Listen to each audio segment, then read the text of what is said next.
To understand the long arc of Greek history, we must begin long before the grand temples, the famous philosophers, or the dramatic wars that would one day fill the pages of textbooks. The earliest chapters unfold in a world without written stories, a world where the people who lived on the Greek mainland and its surrounding islands left behind only fragments of pottery, tools, and ruins for us to interpret.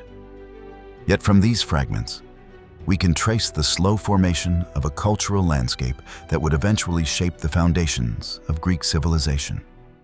This early era stretches back thousands of years, long before the traditional myths of heroes and gods, and it reveals how geography, innovation, and human movement gave rise to one of the most remarkable cultures of the ancient world. Archaeologists believe that by the 7th millennium BCE, farming communities had already taken root on the Greek mainland. These were small settlements built around simple homes made of mud brick and wood. Life revolved around agriculture, with early farmers growing grains and raising animals such as goats and sheep. These communities were not yet Greek in a cultural or linguistic sense, but they occupied the lands that would one day form the heart of Greek identity. Over time, these settlements expanded, exchanged goods with neighbors, and slowly developed more complex social structures. One important cause behind this early growth was the geography of the region. The Aegean world contains countless islands and sheltered bays that encourage maritime travel. Long before people wrote down their histories, they were already moving across the sea, sharing ideas and technologies. These movements helped spread innovations like pottery styles, metalworking knowledge, and agricultural techniques. By the 4th millennium BCE, the communities of the Aegean were part of wider networks that linked them to Anatolia, the Near East, and even regions farther west. It was on the island of Crete, however, that the first major civilization of the Aegean world emerged. Beginning around the 3rd millennium BCE and flourishing during the 2nd, the Minoans built a sophisticated society unlike anything seen before in the region. Although the name Minoan comes from the legendary King Minos, assigned much later by archaeologists, the people of ancient Crete developed a real and vibrant culture with its own achievements. The Minoans constructed large, complex structures often referred to as palaces, though they likely served as administrative centers rather than royal residences. The most famous of these was at Knossos, a sprawling complex with hundreds of rooms connected by corridors, staircases, and courtyards. Other important centers included Phaistos, Malia, and Zakros. These buildings reveal a society that valued organization, craftsmanship, and architectural innovation. They also suggest a form of centralized authority, though the exact nature of Minoan leadership remains unclear due to the lack of deciphered written texts. One of the most striking features of Minoan life was their art. Frescoes found at Knossos and other sites depict scenes of dancing, rituals, nature, and athletic events such as the well-known bull leaping. These artworks suggest a lively culture that embraced color, movement, and symbolism. The bull, often shown in art, may have held religious significance, though scholars avoid firm conclusions because the Minoans did not leave behind texts we can fully read. What is clear is that Minoan culture expressed itself through creativity and visual richness. The Minoans were also skilled sailors. Crete's central location in the eastern Mediterranean allowed them to develop powerful trade connections. Ships carried Cretan pottery, textiles, and possibly metals across the Aegean Sea and beyond. In return, the Minoans imported raw materials such as copper and tin, which they used to produce high-quality bronze tools and weapons. This trade not only enriched their economy, but also brought foreign influences into their culture. Over time, Minoan goods spread widely, showing just how far their reach extended. Some historians believe that Minoan prosperity rested partly on the island's relative security. Crete's distance from mainland conflicts may have allowed its people to focus on trade, craftsmanship, and religious practices rather than constant warfare. Archaeological evidence suggests that Minoans did not fortify their major centers in the same way later Greek cultures did, although this point is still debated. Whether peaceful or simply protected by geography, Crete developed without the same pressures faced by many mainland societies during the same period. Writing also appeared in Minoan society. Early scripts, including Cretan hieroglyphic and a later system known as Linear A, were used for administrative purposes. Although scholars have not yet deciphered Linear A, its existence alone tells us that Minoan society required record-keeping, likely to manage resources, trade goods, and possibly religious offerings. This level of organization marks an important step in the development of complex civilizations in the Aegean. Meanwhile, the Greek mainland remained home to many small communities during the early 2nd millennium BCE. These groups interacted with Minoan traders and adopted some of their cultural elements. Pottery styles, religious symbols, and architectural practices show clear Minoan influence. This cultural exchange set the stage for the next major development in Greek history: the rise of the Mycenaean world, which would eventually overshadow the Minoans and leave a deeper imprint on later Greek memory. Despite their achievements, the Minoans faced significant challenges. Sometime around the middle of the 2nd millennium BCE, the volcanic eruption on the island of Thera, modern-day Santorini, shook the region.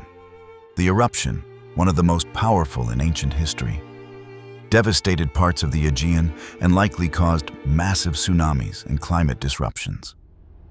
Although Crete was not destroyed, the event weakened Minoan society and may have contributed to economic or political instability. Scholars continue to debate the precise impact of the eruption, and while it was certainly significant, it was not the sole reason for the decline of Minoan civilization. Another factor appears with increasing clarity: influence and eventual dominance from the mainland Mycenaeans. Archaeological evidence shows that Mycenaeans began exerting control over parts of Crete during the later 2nd millennium BCE. They adopted many elements of Minoan culture, including writing, transforming Linear A into their own script, Linear B. But they also introduced their own styles, institutions, and approaches to authority.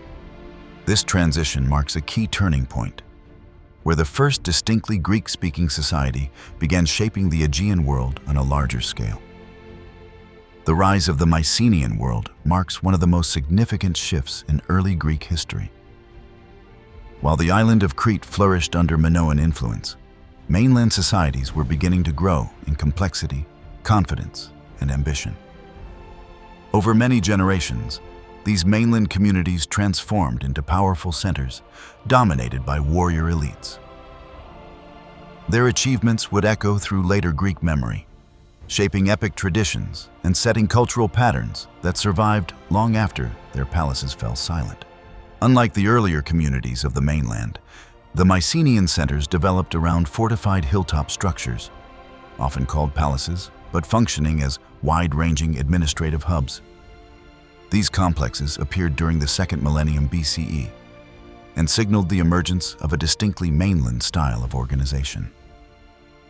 Among the most prominent were Mycenae, Tiryns, Pylos, and Thebes. Each site revealed strong defensive architecture, including cyclopean walls made from enormous stone blocks.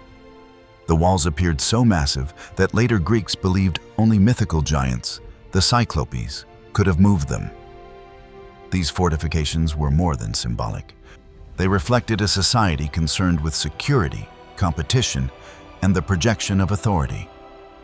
Inside these centers lived a ruling class known to historians through the Linear B tablets, the earliest deciphered Greek writing. These records refer to a leader titled the Wanax, a term expressing supreme authority. The Wanax likely directed political, military, economic, and religious affairs. Beneath the Wanax stood the Lawagetas, a figure associated with leading warriors. The presence of this hierarchy shows that Mycenaean society prioritized organization and the management of resources, especially in times of conflict. The introduction of linear B writing marks a major turning point. This script, adapted from an earlier Cretan writing system, was used primarily for record-keeping. Scribes documented inventories of food, textiles, metals, livestock, weapons, and religious offerings.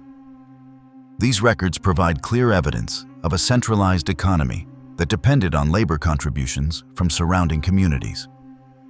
The palace centers collected raw materials, directed production, and redistributed goods to workers, soldiers, and craftsmen. This system required discipline, coordination, and a large administrative staff capable of maintaining detailed accounts. As the economy expanded, the Mycenaean world became increasingly connected to regions across the eastern Mediterranean. Trade links reached into Anatolia, the Near East, Cyprus, and Egypt. Mycenaean pottery, often painted with geometric or natural motifs, has been found far from the Greek mainland. These objects demonstrate that mainland artisans had achieved both technical skill and wide recognition. Trade brought wealth to the palace centers and encouraged cultural exchange, particularly in metalworking and luxury goods. The wealth of the elites appears most dramatically in the grave goods discovered at Mycenae, especially in the shaft graves uncovered by Heinrich Schliemann in the 19th century. These burials contained gold masks, ornate weapons, jewelry, and beautifully crafted vessels. One mask, which Schliemann famously associated with the legendary King Agamemnon, reflects the artistry and symbolism of Mycenaean craftsmanship. Although modern scholarship no longer links the mask to any historical ruler. The presence of such grave goods, however, reveals a culture that celebrated warrior identity and displayed social rank through material wealth. Mycenaean life revolved heavily around military preparedness. Ceramic depictions and archaeological remains provide evidence of chariots, spears, swords, shields, and helmets made from boar tusks. Many households within palace centers produced these items in large quantities, suggesting that warfare was not an occasional necessity, but a defining element of Mycenaean life. The emphasis on military strength supports the idea that the mainland environment, unlike Crete, faced constant competition among neighboring powers. This focus on warfare helps explain why the Mycenaeans became such prominent figures in later Greek storytelling. Centuries after their collapse, poets preserved fragmented memories of a heroic age filled with leaders who fought over cities and honor. The tales of the Trojan War, though shaped and transformed through generations of oral tradition, likely drew inspiration from the Mycenaean world. The image of bronze-clad warriors, the descriptions of fortified palaces, and the sense of rivalry and ambition align closely with what archaeologists now know about this early period. One important aspect of Mycenaean expansion was their eventual presence on Crete. Although the Minoan civilization had flourished earlier, evidence suggests that Mycenaeans established power over parts of the island during the later 2nd millennium BCE. This shift is visible in the adoption of linear B writing, changes in material culture, and new patterns of administration. The Mycenaeans absorbed many Minoan ideas, but reshaped them to fit their own priorities. This blending of traditions played a key role in forming the early Greek world. Despite their achievements, the Mycenaeans lived in an environment filled with challenges. The political landscape was fragmented, with each palace center acting as an independent kingdom. While they shared cultural elements such as language, religion, and artistic styles, they often competed for influence and resources. The linear B tablets show no evidence of political unity across the mainland, indicating that alliances were fragile and power dynamics frequently shifted. As the Mycenaean world reached its height, its palaces became symbols of authority and cultural expression. The palace at Pylos, for example, contained a large megaron, or ceremonial hall, with a central hearth surrounded by painted columns. Fresco fragments show vibrant scenes that may have depicted religious rituals or social gatherings. The architecture combined administrative function with ceremonial display, reinforcing the power of the ruling elite and the identity of the community. One striking example of Mycenaean innovation was their control of agricultural and craft production. The linear B tablets from sites like Pylos and Knossos list large quantities of grain, wine, oil, wool, and livestock. They also record the activities of various craft specialists, including potters, bronze workers, armorers, and textile workers. The scale of these operations indicates that the palaces were not simply residences, but major economic centers coordinating labor and resources across wide territories. Religion in the Mycenaean world remains difficult to reconstruct, but certain gods mentioned in the linear B tablets appear familiar to later Greek traditions. Names such as Zeus, Hera, and Poseidon appear in early forms, suggesting continuity between Mycenaean and classical Greek religion. Offerings of grain, oil, and livestock were dedicated to these deities, revealing a belief system that combined local practices with the earliest forms of later Greek myth. The Mycenaean world, however, was not destined to endure.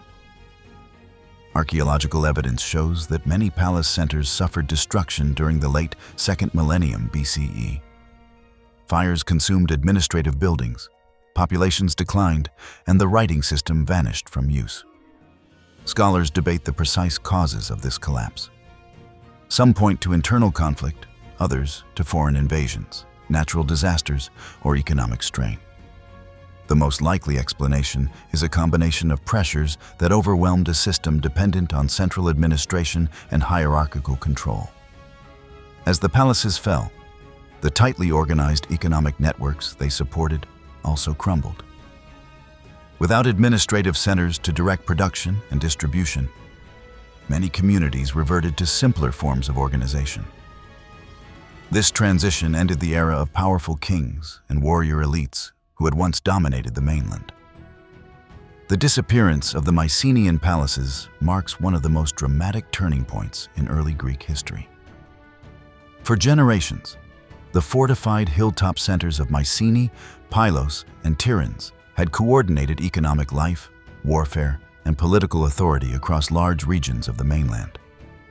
Their rulers commanded armies, managed trade networks, and stored wealth within their walls. Yet in a relatively short span of time, these powerful centers were destroyed, abandoned, or drastically weakened. The world that had produced the first Greek-speaking states entered a long period of obscurity. Historians today call this transition the Late Bronze Age collapse, followed by what would later be known as the Greek Dark Age. This era lasted for several centuries and reshaped Greece so profoundly that much of the Mycenaean past faded into half-remembered legend. To understand the magnitude of this change, it is important to consider what the Mycenaean world depended on. Their economy relied heavily on centralized management, stored resources, and administrative control. The linear B tablets recorded everything from grain and livestock to textiles and weaponry. Without these administrative systems, production and distribution would have become far more difficult. So when the palaces burned, the scribes perished or fled, and the archives disintegrated. The entire structure that supported Mycenaean society collapsed with them. Archaeological evidence shows widespread destruction across the Greek mainland around the close of the 2nd millennium BCE. The causes remain a subject of debate, but most scholars agree that no single explanation can account for the scale of upheaval. Instead, it appears that multiple pressures struck the region over time. One possibility is internal conflict. Competition among palace centers may have escalated into violent rivalries that weakened their ability to withstand external threats. Another factor may have been population movement across the eastern Mediterranean. Evidence from regions such as Anatolia and the Levant suggests that displaced groups were moving by land and sea during this period, sometimes raiding coastal settlements. Climate change may also have played a role. Some studies suggest that drought or shifting weather patterns strained agricultural production, making it harder for palaces to maintain control. Although the exact impact of environmental change remains uncertain, even small disruptions could have destabilized a system as centralized as the Mycenaean economy. When these stresses combined, they created a situation in which palace centers could no longer function effectively, leading to their rapid decline. What is most striking is how thoroughly Mycenaean writing disappeared. Linear B, used for centuries to record administrative activity, vanished completely after the collapse. It would be hundreds of years before the Greek world adopted writing again. And when that happened, it would be through a different system influenced by the Phoenician alphabet. The loss of writing meant that memory became the only way to preserve stories, traditions, and knowledge. Over generations, memories blurred, transformed, and absorbed imaginative embellishments. This process laid the groundwork for the epic tales that later Greeks believed described their ancestors. As the palaces fell silent, population declined in many regions. Archaeologists see evidence of shrinking settlements, reduced building activity, and the abandonment of long-distance trade. Communities grew smaller and more isolated, relying on subsistence farming rather than organized production networks. Without the administrative centers, luxury goods became rare, and crafts that required specialized skills were practiced less frequently. The once elaborate pottery styles of the Mycenaean era gave way to simpler forms. Metalworking continued, but often on a reduced scale. Despite these hardships, the Greek mainland did not become empty or stagnant. Instead, society adapted to new circumstances. Leadership shifted from centralized palatial authority to local chiefs who governed smaller communities. These leaders may have formed regional networks based on kinship or personal influence. This more flexible political structure contrasts sharply with the rigid hierarchy of the Mycenaean world. It also allowed communities to survive without the burden of supporting large administrative centers. One of the most culturally significant developments of this period was the strengthening of oral traditions. With no written system to preserve complex narratives, skilled storytellers took on an essential role in cultural life. They memorized tales of heroic ancestors, battles, voyages, and struggles that were rooted in fragmented memories of the Mycenaean age. These stories were shared at gatherings, festivals, and community rituals, passed down through generations. Over time, they evolved into the epic poems that would later be attributed to poets like Homer. While the precise form of these stories during the Dark Age cannot be known, their endurance demonstrates the power of oral storytelling to carry cultural memory across centuries. Another important development was the movement of peoples within and beyond the Greek mainland. Archaeological evidence indicates that some groups relocated from earlier Mycenaean heartlands into new regions. The later Greek tradition spoke of Dorians arriving from the north, though the historical reality behind these stories remains debated.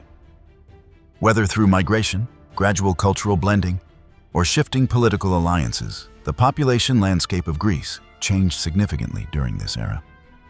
Certain regions, such as Attica, appear to have been more stable than others. The area around Athens shows fewer signs of destruction compared with other major Mycenaean centers. This relative stability may have allowed Attica to serve as a refuge for displaced populations, strengthening its future importance in Greek history. Other regions, such as parts of the Peloponnese, experienced more dramatic change, with settlements shrinking or shifting to more defensible locations. Island communities in the Aegean also played a role in shaping post-Mycenaean life. Some islands maintained limited trade networks with Cyprus, the Levant, or Anatolia, even as the mainland turned inward. These connections helped preserve certain technologies and cultural practices that might otherwise have disappeared. When trade eventually revived, these islands became important points of contact between Greece and the wider Mediterranean world. Burial practices offer further insight into cultural transformation. During the Mycenaean period, elite burials often included rich grave goods, reflecting social hierarchy and warrior identity. In the Dark Age, burial customs changed. Many communities adopted simpler inhumations or cremations, with fewer weapons or luxury items included. This shift may reflect social changes, declining wealth, or evolving beliefs about the afterlife. Yet even in these simpler graves, archaeologists find evidence of continuity, such as the presence of pottery offerings or personal ornaments, showing that traditions did not vanish entirely but adapted to new conditions. As centuries passed, the early Greek world began to show signs of recovery. Population gradually increased, settlements expanded, and local leaders gained influence. Communities began to rebuild and reorganize themselves, laying the foundations for new forms of social and political identity. One key development during this period was the emergence of the communal structures that would later evolve into the polis, or city-state. These early communities were not yet true polis in the classical sense, but they demonstrated the first signs of collective decision-making and cooperation beyond kinship bonds. Trade slowly returned as well. Craftsmanship improved, pottery styles became more refined, and contact with regions outside Greece resumed. The revival of trade helped spread ideas and technologies that had survived in other parts of the Mediterranean. Among these was the alphabet, which Greeks adapted from the Phoenician script. This innovation, which would appear in the early 1st millennium BCE, transformed Greek culture by allowing writing to serve not only administrative needs, but also storytelling, poetry, and public record-keeping. The centuries following the collapse of the Mycenaean world were marked by hardship, smaller communities, and the loss of writing, but they were also a time of quiet transformation. Slowly, the foundations of a new social and political order were forming across the Greek mainland and islands. By the early 1st millennium BCE, this gradual rebirth had gathered enough momentum to reshape the entire region. This period of renewed energy, creativity, and expansion is known as the Archaic Revival. It marks the moment when the scattered villages of the Dark Age began developing into organized communities that would eventually become city-states, or polis, each with its own identity and institutions. The causes of this revival can be traced to several long-term developments. One of the most important was population growth. After the decline that followed the collapse of the Mycenaean palaces, communities began to expand once again. Better agricultural practices, improved stability, and the natural recovery of populations led to gradual but steady increase in the number of people living across the Greek world. With more people came new challenges. Small villages needed leadership, organization, and conflict resolution. These needs encouraged the formation of broader political structures that could manage the growing complexity of daily life. As population increased, settlements grew larger and more cohesive. Archaeologists have discovered evidence of organized layouts in some early archaic communities, showing that people were moving beyond simple clusters of homes. Villages began forming central gathering places, sometimes near natural features like springs or hilltops. These spaces served as meeting areas, markets, and sites of religious activity. Over time, they evolved into structured civic centers where decisions were made, disputes settled, and communal identity shaped. Another significant development was the return of long-distance trade. While trade had greatly diminished during the Dark Age, it never disappeared completely. In the early Archaic period, trade intensified and expanded. Greek merchants sailed to regions such as Anatolia, Cyprus, and the Near East, exchanging pottery, metals, wine, and olive oil. They brought home raw materials, luxury goods, and new ideas. These exchanges had a profound impact on Greek life. Decorative styles changed, technological innovations appeared, and people became increasingly aware of the wider world beyond their shores. This renewed contact with foreign cultures played a vital role in one of the most important transformations of the Archaic era: the adoption of writing. The Greek alphabet, adapted from the Phoenician script, represented a major breakthrough. Unlike earlier writing systems, The alphabet included symbols for vowel sounds, making it more flexible and easier to learn. This allowed writing to spread beyond palace administrators or religious specialists. Merchants, craftsmen, and poets could now use written language in their daily activities. The alphabet transformed communication, preserved stories, and laid a foundation for future literature, law, and education. With writing came a new era of memory. For the first time in centuries, Greeks could record information in durable form. This allowed them to pass down traditions, laws, and agreements with greater accuracy. It also allowed poets to shape the epic tales that had survived through oral tradition. These epics, which would eventually be associated with Homer, helped unify Greek identity by providing shared stories about divine heritage, heroic struggle, and the origins of noble families. The emergence of the polis was the most defining development of the Archaic period. The polis was not simply a town or a collection of buildings. It was a community defined by its people, its laws, and its shared institutions. Each polis included an urban center, surrounding countryside, religious sanctuaries, and a citizen body that played a role in public affairs. Although forms of governance varied, the central idea remained consistent. Political life belonged to the community rather than to a single ruler. The rise of the polis created new forms of social organization. Aristocratic clans who had gained influence in the Dark Age now faced increasing pressure from growing populations and expanding economies. These groups originally claimed leadership based on noble lineage, military strength, or control of land. However, as trade increased and wealth spread to new groups, social mobility became more common. Merchants and craftsmen who prospered through their work gained influence that did not depend on noble ancestry. This shift sparked new political tensions and reforms. One figure associated with such tensions was Hesiod, a poet from the region of Boeotia. Hesiod's works, composed during the early Archaic period, reveal a society struggling with fairness, justice, and the responsibilities of leadership. His writings criticize corrupt judges and emphasize the need for moral conduct.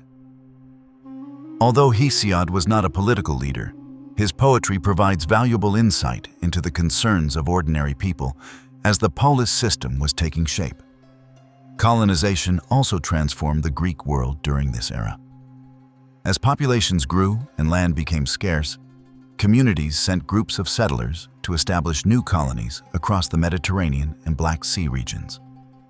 These colonies were not extensions of Mycenaean power, but new communities formed by Greeks seeking opportunity abroad. Some were established to relieve population pressure, others to secure trade routes, and still others to access fertile land or valuable resources. The process of founding a colony often involved religious rituals, consultations with oracles, and careful planning. Cities such as Syracuse in Sicily, Massalia in Western Europe, and Byzantium near the entrance to the Black Sea began as Greek colonies.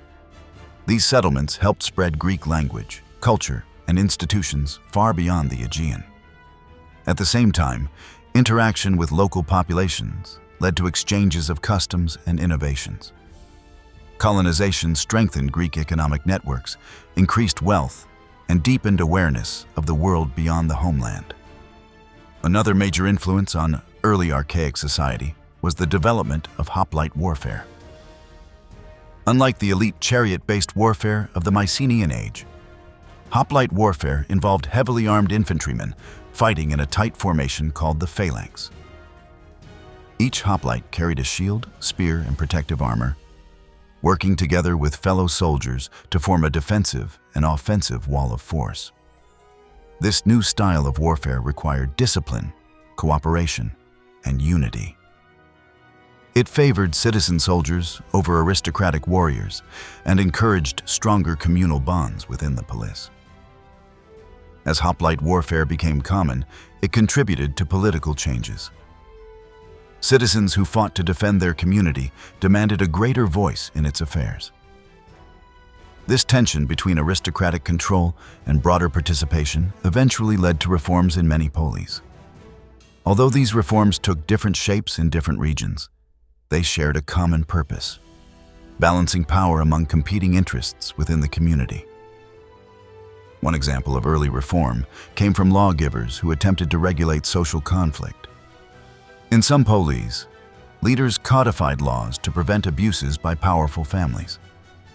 These early law codes helped stabilize communities and demonstrated that justice was a shared responsibility. Although the specific laws varied from place to place, the movement toward written legal systems reflects the growing importance of accountability and fairness. Religion also played a significant role in shaping early polis identity. Sanctuaries dedicated to local gods or widely shared deities served as gathering places for festivals, rituals, and political events.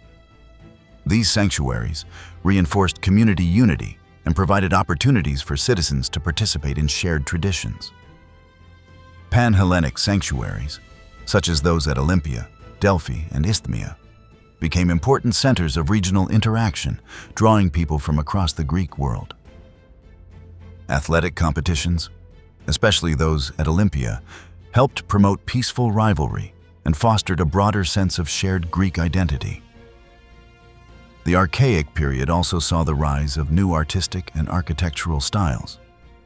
Pottery became more elaborate, featuring geometric patterns and eventually narrative scenes inspired by mythology and daily life. Sculptors began experimenting with stone statues known as kouroi and korai, figures representing idealized youth or maidens. These statues show increasing attention to natural proportions and human form, foreshadowing the artistic achievements of later centuries. As the Archaic period unfolded, the emerging world of the Greek polis grew increasingly diverse. While many communities experimented with different forms of leadership and social organization, two polis developed models so distinct and ultimately so influential that they reshaped the trajectory of Greek history. One built itself around collective discipline, military readiness, and rigid hierarchy. The other moved gradually toward broader civic participation, innovation, and the early foundations of democratic thought.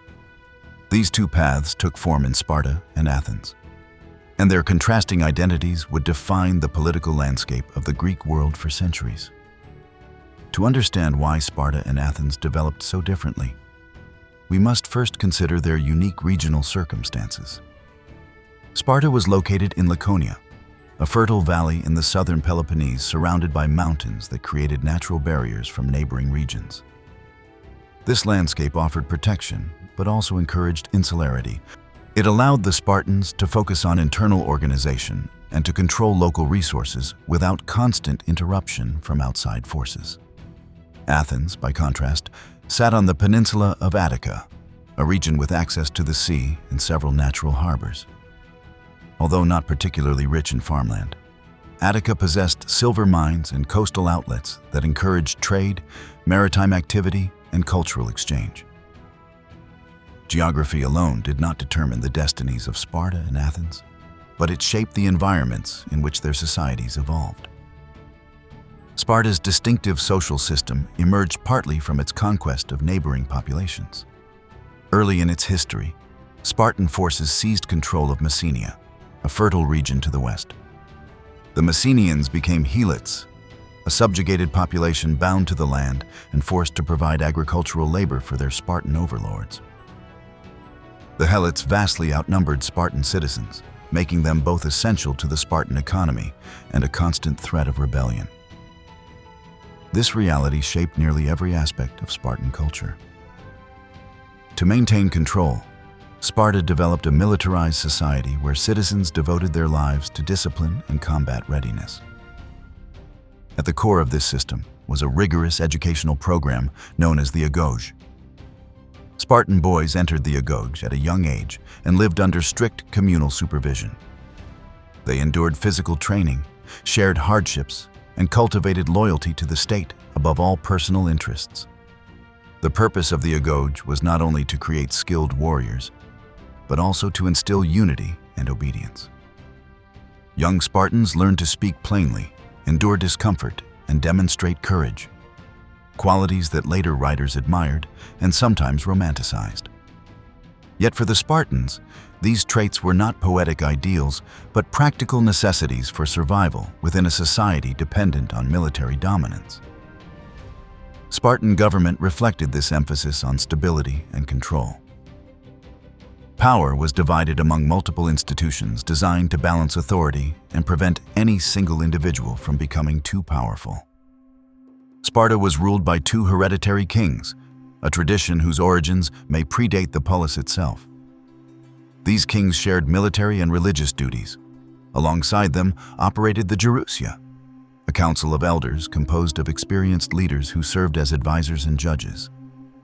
The ephors, a group of annually elected officials, wielded significant influence by supervising the kings, enforcing laws, and managing foreign policy.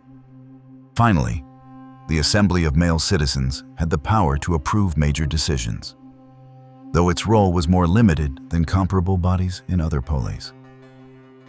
While Sparta emphasized collective discipline, Athens moved in a different direction, shaped by internal tensions and social change.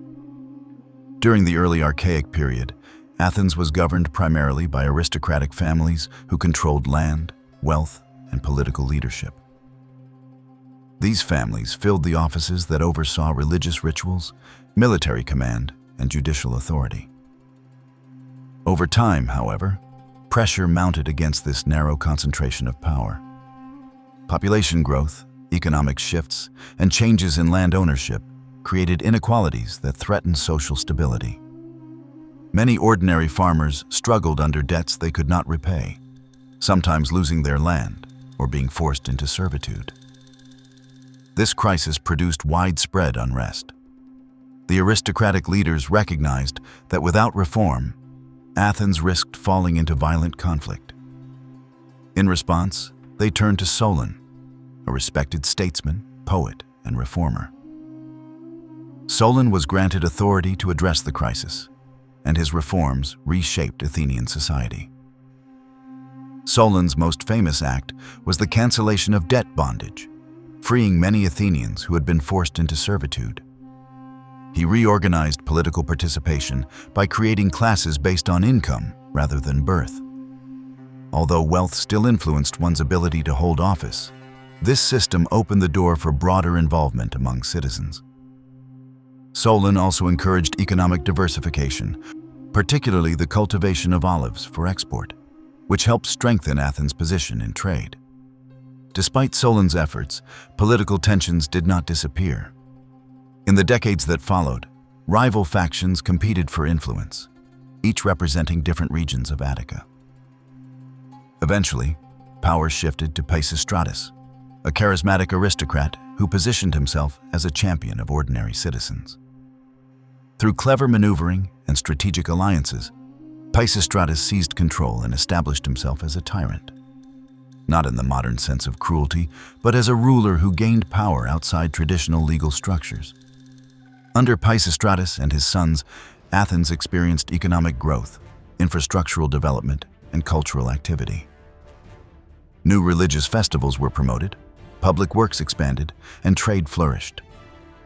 Although Pisistratus maintained firm control, he did not dismantle Solon's reforms. Instead, he strengthened the city by balancing the interests of aristocrats and commoners. When the tyranny eventually ended, Athens returned to internal conflict, leading to another crucial reformer, Cleisthenes. He restructured Athenian society in a way that reduced the power of aristocratic clans and increased the influence of ordinary citizens. Cleisthenes reorganized the population into new tribal divisions that mixed people from different regions, weakening local rivalries and promoting civic unity. He expanded the role of the assembly and laid the foundations for a political system in which decision-making was shared more broadly among citizens. This gradual transformation placed Athens on the path toward democracy, a system that would emerge fully in later decades. While the democracy of classical Athens was far from modern democratic ideals, it excluded women, foreigners, and enslaved people. It represented a remarkable shift in the ancient world. Political participation became a key part of Athenian identity, and public debate became central to civic life. The contrasts between Sparta and Athens grew sharper as both polis strengthened their institutions. Sparta emphasized stability, hierarchy, and military readiness, believing that order could be maintained only through discipline and constant vigilance. Athens embraced innovation, open debate, and a willingness to adapt. Where Sparta built walls of soldiers, Athens built networks of trade and ideas.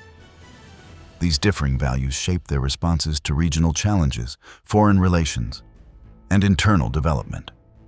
Religion and cultural life also differed. Spartan society focused on austere rituals that reinforced loyalty to the community. Music, dance, and athletic training existed but were tied closely to military preparation. Athens, on the other hand, cultivated poetry, drama, art, and philosophy. Public festivals celebrated mythology, honored the gods, and provided spaces for civic expression. These cultural activities strengthened Athenian identity and encouraged creative exploration. By the late Archaic period, the Greek world had become more interconnected, more confident, and more aware of its own cultural identity. Polis such as Sparta and Athens had developed distinct political systems, and Greek colonies spread across the Mediterranean and Black Sea regions. Yet amid this growing vibrancy, a new and powerful force was rising far to the east. The Persian Empire, forged under rulers such as Cyrus the Great and expanded under Darius I, created one of the largest empires the world had yet seen. Its influence stretched from Central Asia to Egypt, and its interests inevitably led it toward the Aegean. The clash that followed, between a vast centralized empire and a scattering of fiercely independent Greek city-states, became one of the defining episodes of ancient Greek history.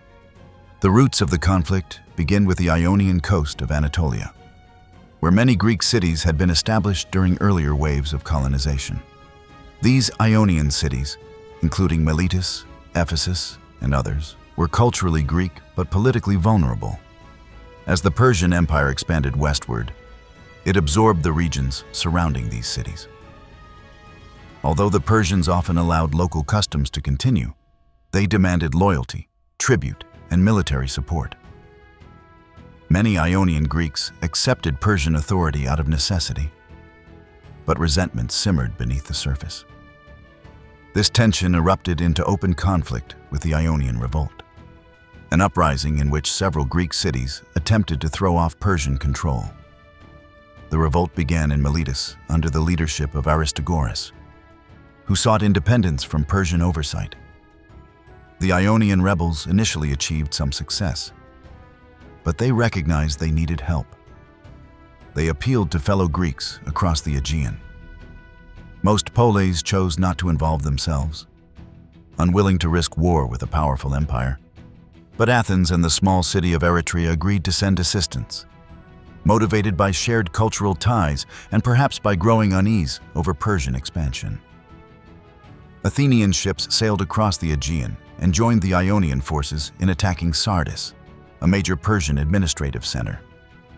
Although the Greeks managed to set parts of the city on fire, they failed to hold it and were eventually forced to retreat. Their involvement, however, had long-lasting consequences. When news of the attack reached Darius I, he interpreted it not merely as a local uprising, but as an insult delivered directly by Athens. According to later tradition, Darius was so angered that he asked a servant to remind him each day to remember the Athenians. Whether literal or symbolic, the story captures the determination of the Persian ruler to punish the city that had dared to challenge his authority. The Ionian revolt was ultimately crushed by the Persians after several years of fighting. But the conflict set the stage for the far larger confrontations to come. Darius resolved to bring the Greek mainland into the Persian sphere, both to prevent future rebellions and to expand his empire's influence. He sent envoys to various Greek cities demanding submission. Some smaller communities complied, but Athens and Sparta refused. Their refusal made war inevitable. The first major Persian invasion, launched by Darius, brought a fleet across the Aegean. The Persians captured several islands and moved toward the Greek mainland. One of their goals was to punish Athens and Eretria for supporting the Ionian revolt. Eretria was captured and its inhabitants deported, fulfilling part of Darius's vow. But Athens remained defiant. When the Persian forces landed at Marathon, a plain northeast of the city, the Athenians faced a daunting challenge. They were outnumbered, and help from Sparta did not arrive in time. Yet the Athenians, under the leadership of Miltiades, chose to fight. Their hoplites charged the Persian line, using their heavy armor and close formation to push through the enemy ranks. The battle resulted in a surprising Greek victory, demonstrating that Persian forces were not invincible. Marathon became a powerful symbol of Athenian courage and set the stage for further resistance. Still, the victory did not end the Persian threat. It only bought time. After Darius died, his son Xerxes inherited the empire and renewed his father's ambition to conquer Greece. Xerxes assembled an enormous invasion force, gathering soldiers from across the empire and constructing bridges to cross the Hellespont. Stories of the army's size became legendary, and later writers often exaggerated its scale. But even with cautious estimates, it was clear that Xerxes commanded a force far larger than any single Greek polis could resist. Faced with this overwhelming threat, the Greeks realized they needed unity. Sparta and Athens, despite their differences, formed the core of a coalition. Sparta took leadership of the land forces, while Athens built a powerful navy guided by the strategic vision of Themistocles. Themistocles understood that naval strength would be essential in confronting the Persians, and he persuaded his fellow Athenians to invest resources in building a fleet. The first major battle of Xerxes' invasion occurred at Thermopylae, a narrow coastal pass where Spartan King Leonidas and his small force attempted to hold back the Persian army. The terrain favored the defenders, and the Greek hoplites fought with discipline and determination. Although the Greeks eventually fell due to being outflanked, their resistance became a lasting symbol of sacrifice in defense of freedom. Thermopylae delayed the Persian advance and gave other Greek cities time to prepare. Meanwhile, the Athenian population evacuated to the island of Salamis as Persian forces advanced into Attica and burned the city. Although the destruction of Athens was devastating, Themistocles insisted that the war would be decided at sea. He lured the Persian navy into the narrow waters near Salamis, where the size of the Persian fleet became a disadvantage.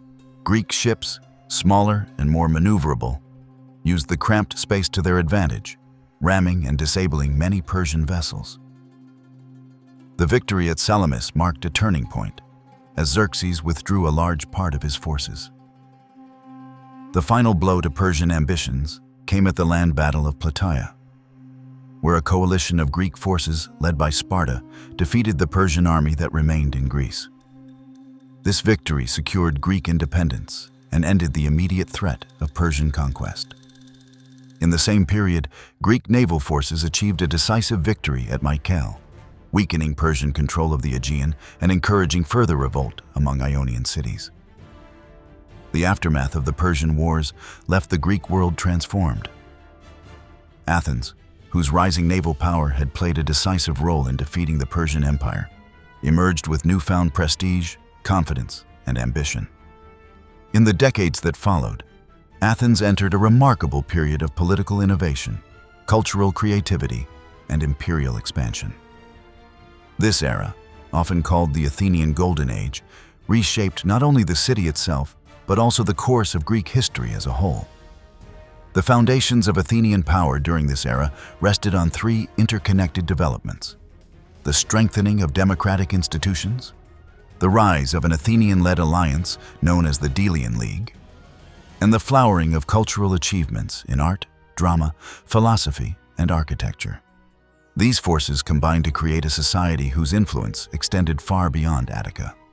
One of the most distinctive features of Athens during this period was the development of its democratic system. Democracy in Athens had earlier roots, but it evolved dramatically after the Persian Wars. The central principle was that political power should rest in the hands of citizens, who participated directly in decisions affecting the community. The assembly, where citizens gathered to debate policies, became the heart of public life. Major decisions about war, finance, law, and foreign relations were made through open discussion and collective vote. The Council of 500, selected by lot each year, prepared proposals for the assembly and oversaw the city's administrative functions. This method of selection was intended to prevent domination by powerful families and to give ordinary citizens an opportunity to participate in governance. Public offices, with few exceptions, were also filled by lot rather than election. The belief behind this system was that all citizens had the potential to contribute meaningfully to civic life, and that chance distribution of office would maintain fairness. One key reform that expanded participation was the introduction of pay for certain public roles, enabling poorer citizens to serve without suffering financial hardship. This measure helped unify Athens by making political engagement accessible to a broader portion of society. It also strengthened the idea that civic duty was shared among all citizens, not reserved for the wealthy. At the same time that democratic institutions were expanding, Athens began to assert control over an alliance of Greek states formed after the Persian Wars. This alliance, known as the Delian League, was originally intended as a cooperative defense against further Persian attacks. Member states contributed ships, money, or manpower to a common treasury initially kept on the sacred island of Delos. Athens served as the League's leader, directing military operations and coordinating strategy. Over time, however, the League transformed from a voluntary alliance into an empire dominated by Athens. Several member states preferred to pay tribute rather than supply ships, which allowed Athens to strengthen its navy with resources from across the Aegean. When some cities attempted to leave the alliance, Athens responded with force. These actions marked a shift in the League's purpose. Athens now used it not only to deter Persia, but also to secure its own economic interests and political influence. The growing empire brought wealth into Athens, funding public works, festivals, and the construction of monumental buildings. It also ensured access to grain, timber, metals, and other resources essential for a large and active population. Yet this imperial expansion generated resentment among many Greek states, who saw Athens as increasingly arrogant and controlling. The tensions that emerged would eventually play a major role in future conflicts. Despite these political strains, the cultural achievements of the Athenian Golden Age were extraordinary. Under leaders such as Pericles, Athens invested heavily in public architecture, art, and civic identity. Pericles, whose influence dominated Athenian politics for many years, believed that Athens should reflect its values and achievements through physical beauty and cultural excellence. He oversaw extensive building programs, including the reconstruction of temples on the Acropolis. The most iconic of these structures was the Parthenon, a temple dedicated to the goddess Athena. Designed by architects Ictinus and Callicrates and adorned by the sculptor Phidias, the Parthenon became a symbol of Athenian pride and devotion. Its design combined mathematical precision with artistic refinement, representing the height of classical architectural ideals. The temple's sculptural decoration depicted mythological scenes and civic symbolism, portraying Athens as both favored by the gods and worthy of admiration. Sculpture during this period reached new levels of naturalism and expression. Artists developed techniques that allowed them to capture human movement, emotion, and ideal proportions with remarkable clarity. Works produced in this era influenced not only Greek art, but also later Roman and Renaissance traditions. Drama also flourished in Athens. The city hosted theatrical festivals where playwrights presented tragedies and comedies that explored themes such as justice, power, human suffering, and the relationship between mortals and the divine. Playwrights like Aeschylus, Sophocles, and Euripides created works that continue to be studied and performed today. Their plays used mythological stories to reflect on contemporary issues, inviting audiences to examine the moral and political questions of their time. Comedy, represented by playwrights such as Aristophanes, offered a different form of commentary. Through humor, satire, and sharp criticism, comedians challenged political leaders, social norms, and public behavior. This openness to critique, even of powerful figures, reflected the values of a society that prized public debate and civic engagement. In philosophy, the intellectual movement that began during the Archaic period deepened. Thinkers such as Anaxagoras introduced ideas about the natural world, challenging traditional explanations based on myth. Sophists traveled to Athens offering instruction in rhetoric and reasoning, teaching citizens how to speak persuasively in the assembly and in legal disputes. Although later philosophers would criticize the sophists, their influence on Athenian education and political life was significant. Athens also made advancements in historical writing. Herodotus, though not an Athenian by birth, spent time in the city and shared his accounts of the Persian Wars. His work represented a new approach to recording the past, combining inquiry, travel, and observation.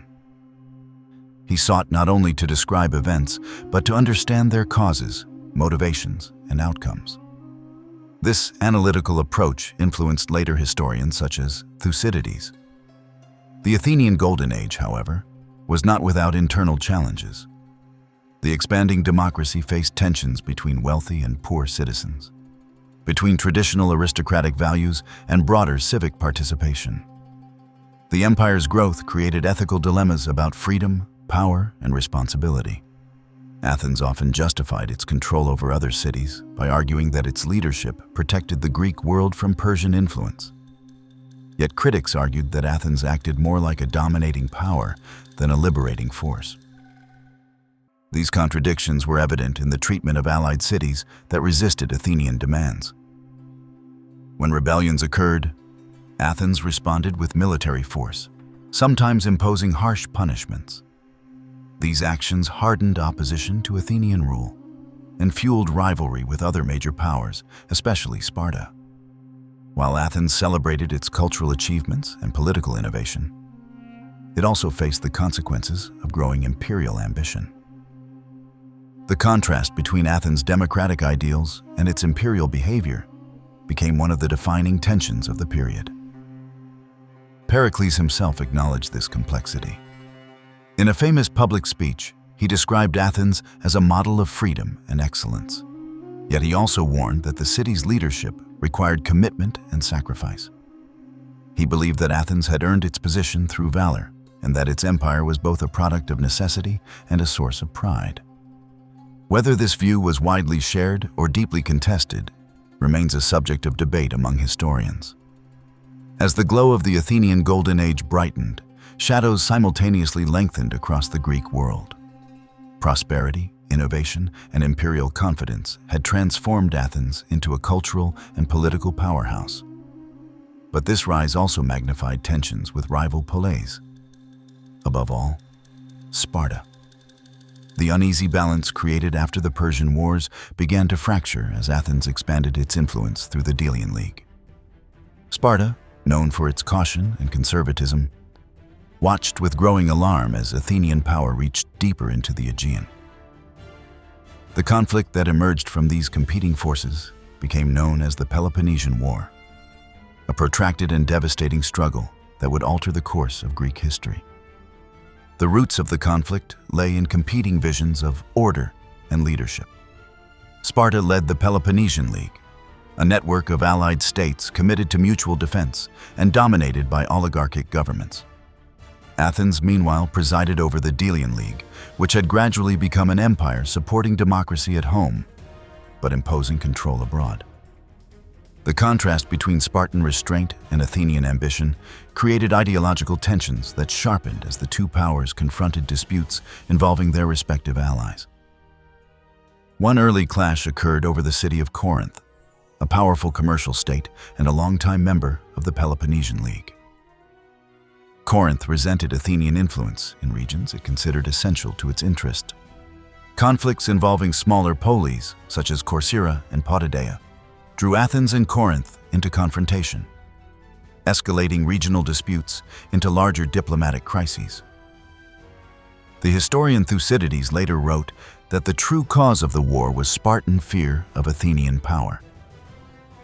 This interpretation highlights how shifts in influence can create instability even when peace still holds. The immediate spark for war came when Sparta issued demands to Athens, insisting that the city reduce its influence over its allies and allow free trade for Spartan citizens. Athens, guided by Pericles, refused to yield, believing that concessions would weaken its position and encourage further pressure. Pericles advised the Athenians to rely on their navy, avoid land battles with the superior Spartan infantry, and preserve their empire through careful strategy. With neither side willing to compromise, the Peloponnesian War began. The war unfolded over many years and in multiple phases, each marked by dramatic shifts in fortune. The first phase, often called the Archaic War, involved annual Spartan invasions of Attica. Spartan King Archidamus led troops into Athenian territory, burning crops and villages in an attempt to break the morale of the city. Athens, following Pericles' plan, avoided direct confrontation on land and instead focused on naval raids along the Peloponnesian coast. The Athenian fleet targeted Spartan allies, hoping to weaken the broader coalition against them. This defensive strategy placed immense pressure on the city of Athens. As Spartan forces entered Attica each year, rural inhabitants fled behind the city walls. The population density, combined with prolonged confinement, contributed to a catastrophe that struck early in the war: a devastating plague. The disease spread rapidly through the crowded city, killing thousands of residents, including Pericles himself. His death left Athens without its most experienced leader at a critical moment. The psychological and political blow was immense, undermining confidence and creating divisions within the assembly. Despite the heavy losses, Athens continued to resist. Leadership shifted to new figures, some of whom favored bold action over cautious defense. Meanwhile, Sparta faced its own challenges. Although the plague did not strike Sparta with the same severity, the long war placed strain on its allies and demanded resources that were difficult to maintain. Diplomatic efforts to reach a settlement faltered, as both sides believed they could still achieve victory. After several years of continuous fighting, the war paused with the signing of the Peace of Nisaias, named after the Athenian general who helped negotiate it. This agreement, intended to last many years, sought to restore the balance between Athens and Sparta. Prisoners were exchanged, and some territories were returned. Yet the peace was fragile. Distrust lingered, and several allies on both sides refused to abide by the terms. Within a short time, conflicts reignited. During this period of uneasy peace, a new figure rose to prominence in Athens: Alcibiades, a charismatic and ambitious statesman. Alcibiades championed an expansive foreign policy and encouraged the Athenians to launch a massive expedition against the island of Sicily. He argued that conquering Syracuse, a powerful Sicilian city, would bring enormous wealth and strengthen Athens' position in the wider Greek world. His persuasive energy convinced the assembly, despite concerns from more cautious leaders. The Sicilian expedition became one of the most disastrous military ventures in Greek history. The Athenian fleet sailed west with great expectations, but internal conflicts quickly emerged. Alcibiades was recalled to Athens to face charges of impiety, a development that deprived the expedition of its original architect.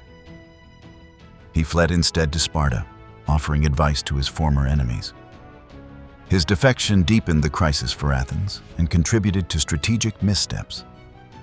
Under the leadership of Nicias and Lamachus, the expedition struggled against determined Syracusan resistance. The arrival of Spartan general Gylippus further strengthened Syracuse's defenses.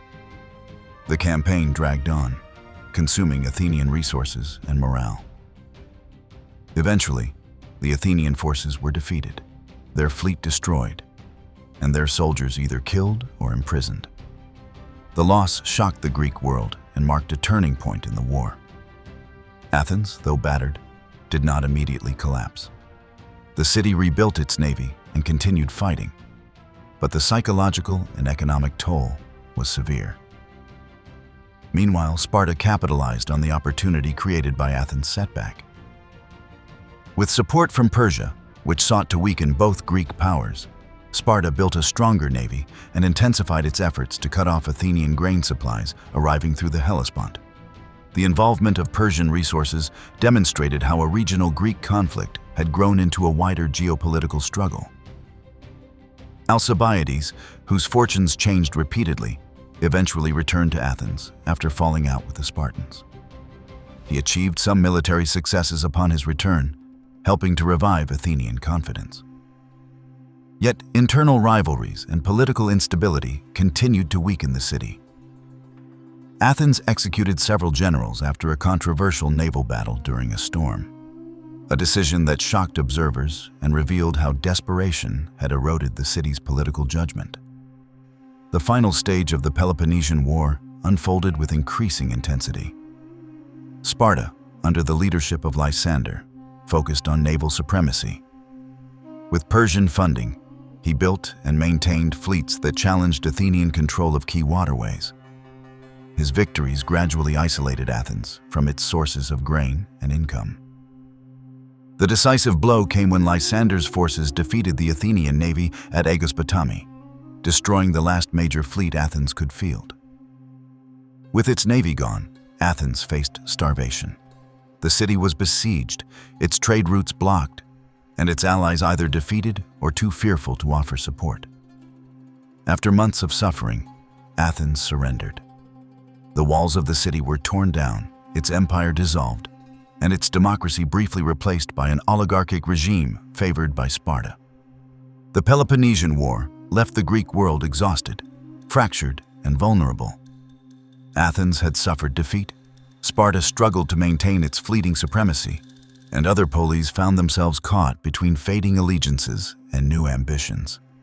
This unstable landscape marked the beginning of the 4th century BCE, a period defined by shifting alliances, political experimentation, and near-constant conflict. Yet it was also a time when a new power, Macedon, quietly transformed itself from a peripheral kingdom into the dominant force in Greece. In the years immediately following the war, Sparta attempted to impose a new order on the Greek world. Victorious over Athens, the Spartan leadership believed they had earned the right to guide other polis.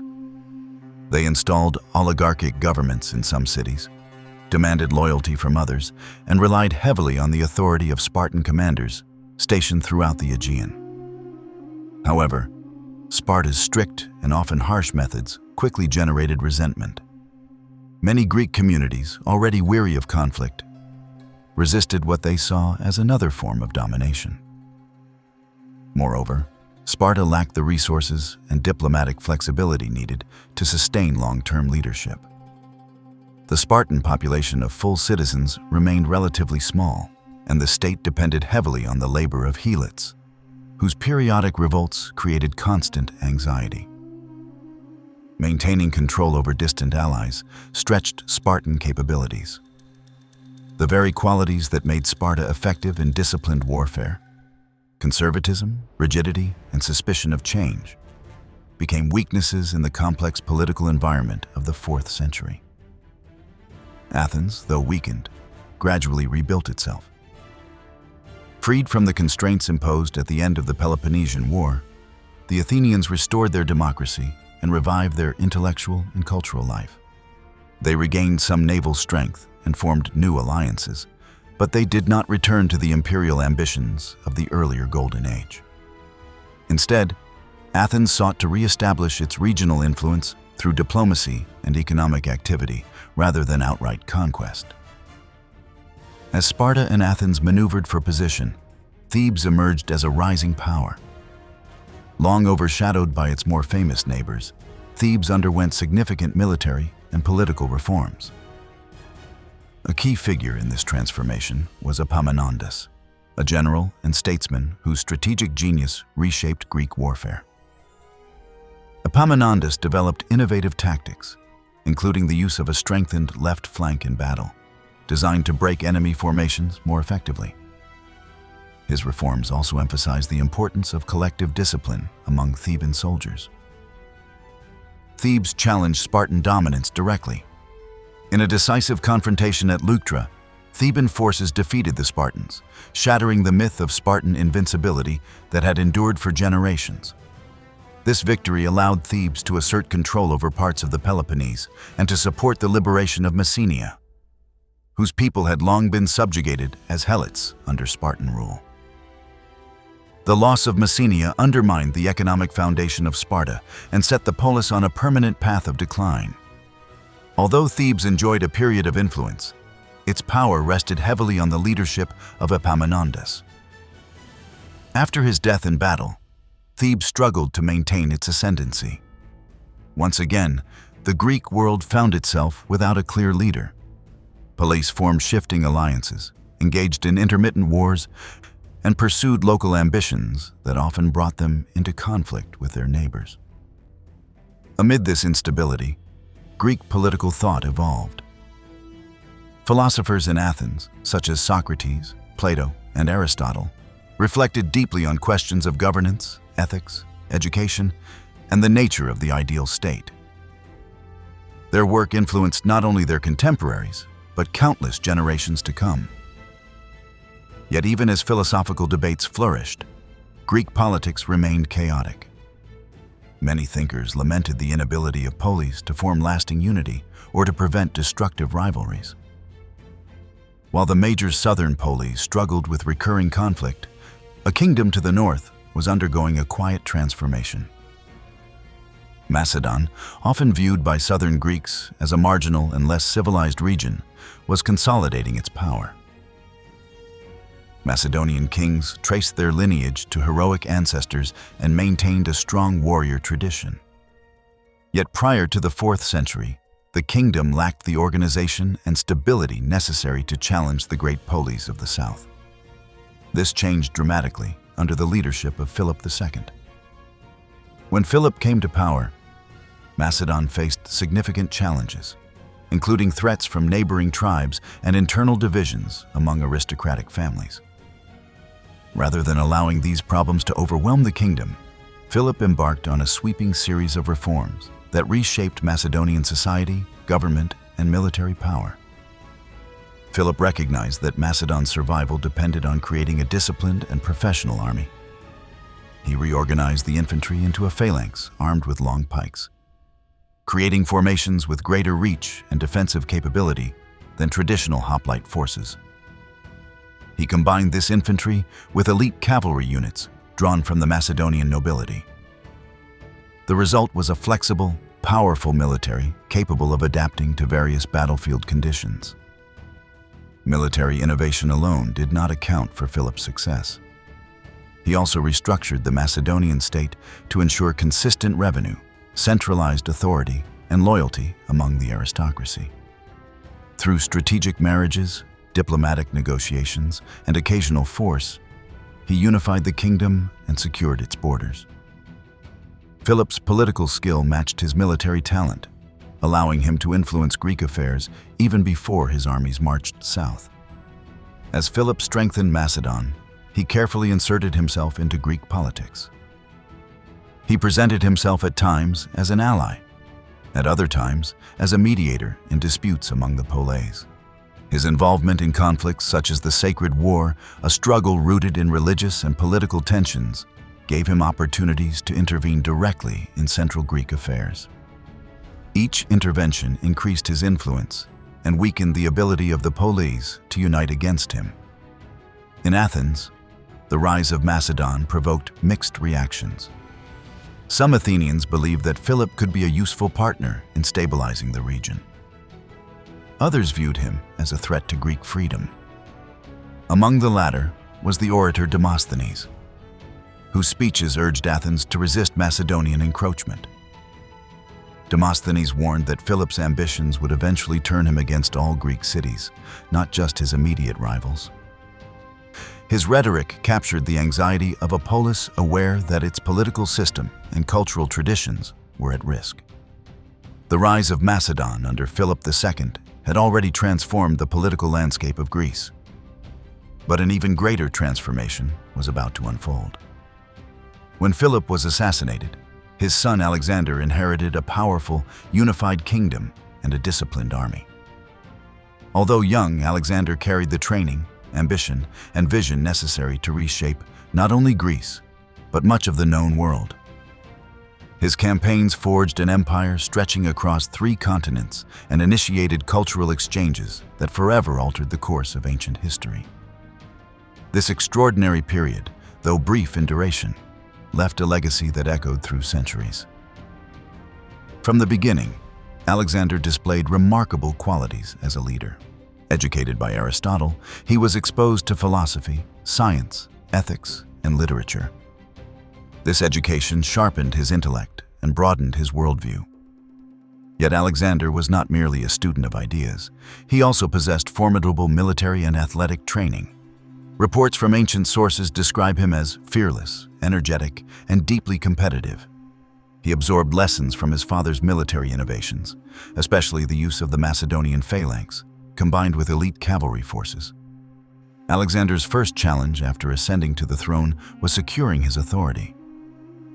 Several Greek polis saw Philip's death as an opportunity to break free of Macedonian control. In regions such as Thebes and Athens, unrest threatened to unravel Philip's accomplishments. Alexander moved quickly, marching south with his army to assert dominance. His decisive actions forced compliance, and when Thebes attempted open rebellion, he destroyed the city as a warning to others. Although harsh, this demonstration of power stabilized Greece and ensured that Alexander could focus his attention elsewhere. With Greece subdued, Alexander turned toward the ambition his father had nurtured: the conquest of the Persian Empire. Persia, though no longer at the height of its earlier power, still controlled vast territories, abundant resources, and diverse populations. The Persian king Darius III commanded enormous armies, but the empire's size created logistical challenges and internal tensions. Alexander saw both a threat and an opportunity. He presented his campaign as a continuation of the earlier Greek struggle against Persia, but he also imagined a broader goal: uniting cultures and establishing a new order. Alexander launched his campaign by crossing the Hellespont with a force composed of Macedonians, Greeks, and other allies. Ancient sources recount that upon reaching Asia, he visited the legendary site of Troy and honored the heroes described in epic poetry. This symbolic act linked his mission to a deeper cultural memory and reinforced the notion that he was stepping into a world of mythic significance. The first major test came at the Battle of the Granicus River. Persian forces attempted to block Alexander's crossing, but his cavalry, supported by disciplined infantry, overwhelmed them. This victory opened the way into Asia Minor and encouraged several Greek cities under Persian control to support Alexander. His policy toward these cities varied. When they welcomed him, he granted autonomy and removed oppressive Persian officials. When they resisted, he imposed Macedonian garrisons. This blend of leniency and firmness helped Alexander maintain momentum as he advanced. As he moved deeper into Persian territory, Alexander faced larger challenges. At the Battle of Issus, he confronted Darius III directly. Despite being outnumbered, the Macedonian forces exploited terrain and tactical skill to break the Persian line. Darius fled, leaving behind his family and royal treasure. This dramatic victory secured control of the eastern Mediterranean coast and shifted the balance of power. Alexander continued his march, besieging cities such as Tyre in a prolonged and difficult campaign. His determination to capture Tyre, even though it required constructing a massive causeway to reach the island, demonstrated his refusal to let obstacles dictate the course of the war. After the fall of Tyre, Alexander turned toward Egypt, where he was welcomed as a liberator from Persian rule. In Egypt, he founded the city of Alexandria, which would later become a major center of learning, commerce, and culture. His vision for Alexandria reflected his desire to blend Greek and local traditions, establishing a cosmopolitan hub that connected the Mediterranean with the broader world. Alexander's victories and growing authority fueled his ambition. He pressed eastward into Mesopotamia, where he faced Darius again at the Battle of Gaugamela. The Persian army, vast and diverse, positioned itself on a broad plain to maximize its advantage. Yet Alexander's flexible tactics and disciplined troops prevailed once more. Darius fled again, and Alexander entered Babylon, a city rich in history and symbolic significance. From this point forward, Alexander became the ruler of Persia in practice, though not yet in title. As he advanced, Alexander adopted certain Persian customs, including elements of court ritual and dress. This policy reflected his desire to rule a multi-ethnic empire rather than impose purely Macedonian traditions. Some of his followers accepted this approach, but others viewed it with suspicion.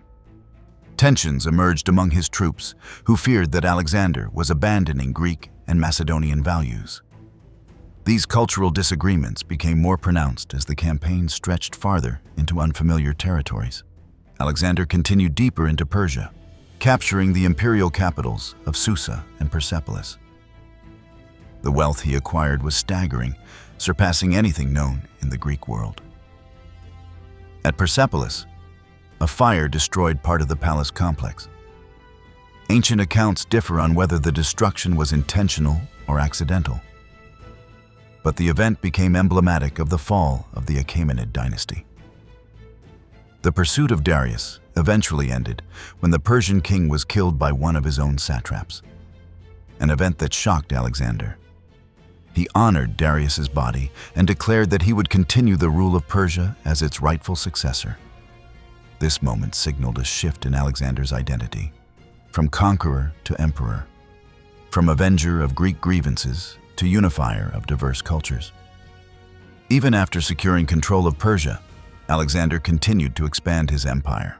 He led his army through the mountains of Bactria and into the Indus Valley, undertaking campaigns that tested the endurance of both himself and his soldiers. In these distant regions, he faced unfamiliar terrain, resistant local rulers, and logistical challenges. Yet he also formed alliances, founded cities, and encouraged intermarriage between his troops and local populations. One of the most significant battles in this eastern campaign occurred along the Hydaspes River, where Alexander confronted King Porus. The battle was difficult and costly, fought in heavy rain and against elephants unfamiliar to Macedonian forces. Yet Alexander prevailed, and impressed by Porus's bravery, allowed him to retain his kingdom under Macedonian authority.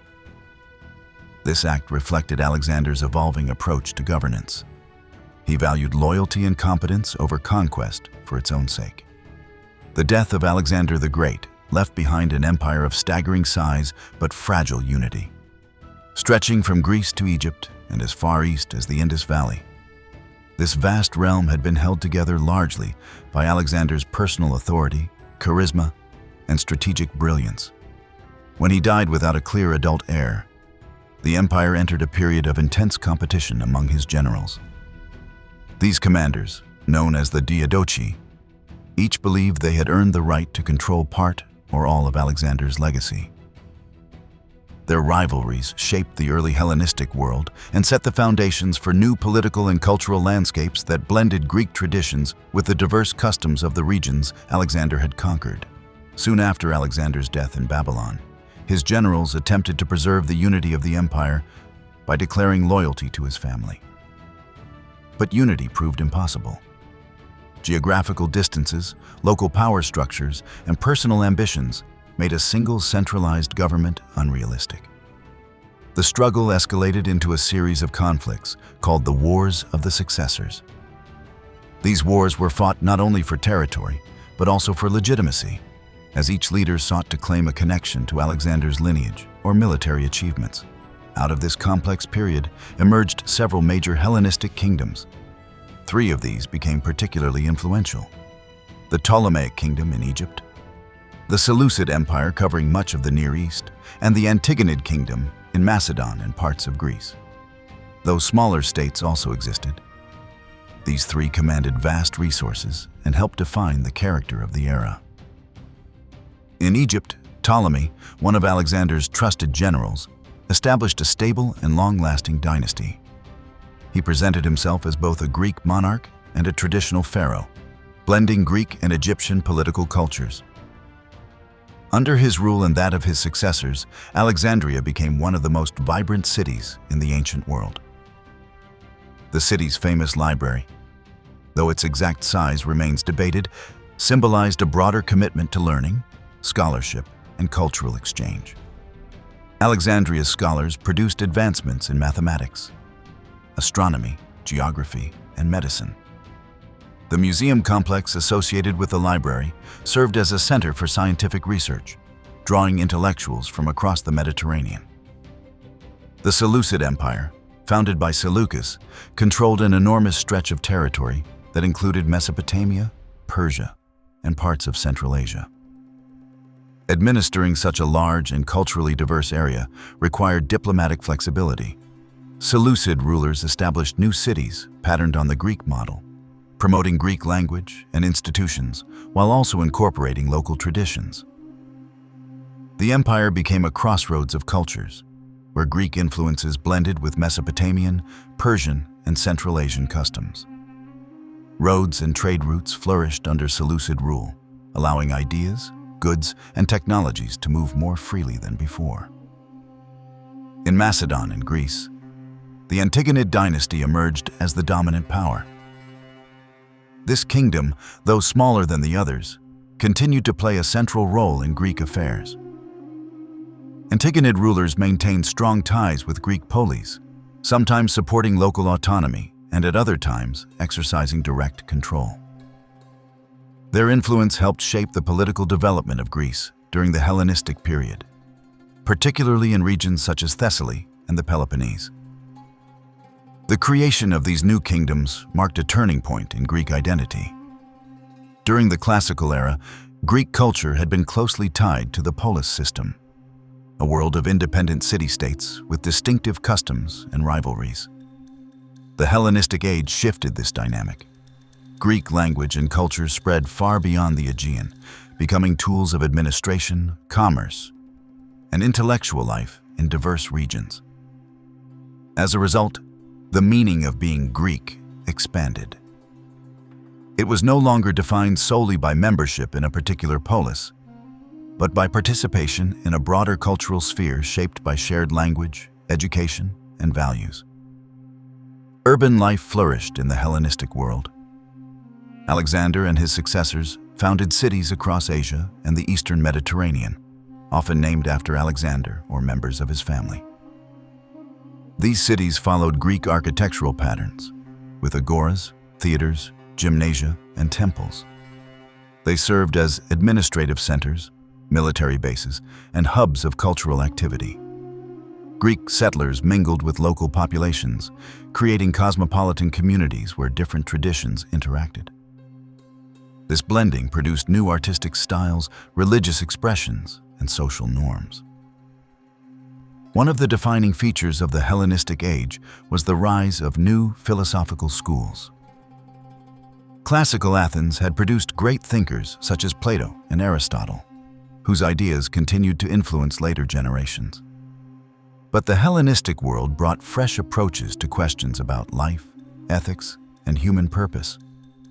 Two schools emerged as particularly influential: Stoicism and Epicureanism. Stoicism, founded by Zeno of Citium, emphasized self-discipline, rationality, and acceptance of fate. Stoics believed that individuals could achieve inner peace by recognizing that they could control only their own actions, not the external events of the world. This philosophy resonated with people living in a time of political uncertainty and vast empires, where personal agency often felt limited. Epicureanism, founded by Epicurus, offered a different perspective. It taught that the goal of life was to achieve tranquility by avoiding unnecessary desires and fears, especially fear of the gods and death. Epicureans encouraged simple pleasures, friendship, and thoughtful living. Both Stoicism and Epicureanism spread widely throughout the Hellenistic world, influencing daily life as well as intellectual circles. Science and mathematics also advanced significantly. Scholars such as Euclid and Archimedes made groundbreaking contributions that shaped future generations. Euclid, working in Alexandria, organized mathematical knowledge into systematic principles, producing works that remained foundational for centuries. Archimedes, based in Syracuse, explored geometry, mechanics, and engineering, demonstrating how mathematical reasoning could be applied to practical problems. Hellenistic art and sculpture developed new levels of realism and emotional intensity, while classical Greek art emphasized balance, harmony, and idealized forms. Hellenistic artists explored a wider range of subjects and emotions. Sculptures captured dramatic movement, expressions of suffering, scenes of daily life, and depictions of older or less idealized figures. This artistic diversity reflected the broader cultural complexity of the age. Religion also evolved during this period. Traditional Greek deities continued to be worshipped, but new forms of religious expression emerged as cultures blended. Mystery cults, which offered spiritual experiences and personal salvation, grew in popularity. In Egypt, the fusion of Greek and Egyptian traditions produced deities such as Serapis, a god designed to appeal to both Greek settlers and local populations. These blended religious practices helped unify multicultural communities. As the Hellenistic kingdoms expanded, fractured, and competed for dominance, a new power was rising in the Western Mediterranean: Rome. What began as a small city-state on the Italian peninsula steadily grew into a formidable republic with disciplined armies, strategic diplomacy, and a relentless appetite for expansion. Over time, Roman influence spread into regions once dominated by the successors of Alexander the Great. Eventually, the Greek world, once a center of independent polis, then a tapestry of Hellenistic kingdoms, found itself drawn into the orbit of Rome.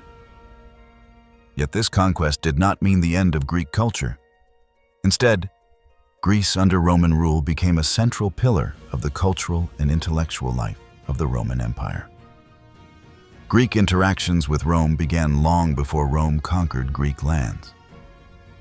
Early trade routes brought goods and ideas across the Adriatic Sea, fostering exchanges that influenced both societies.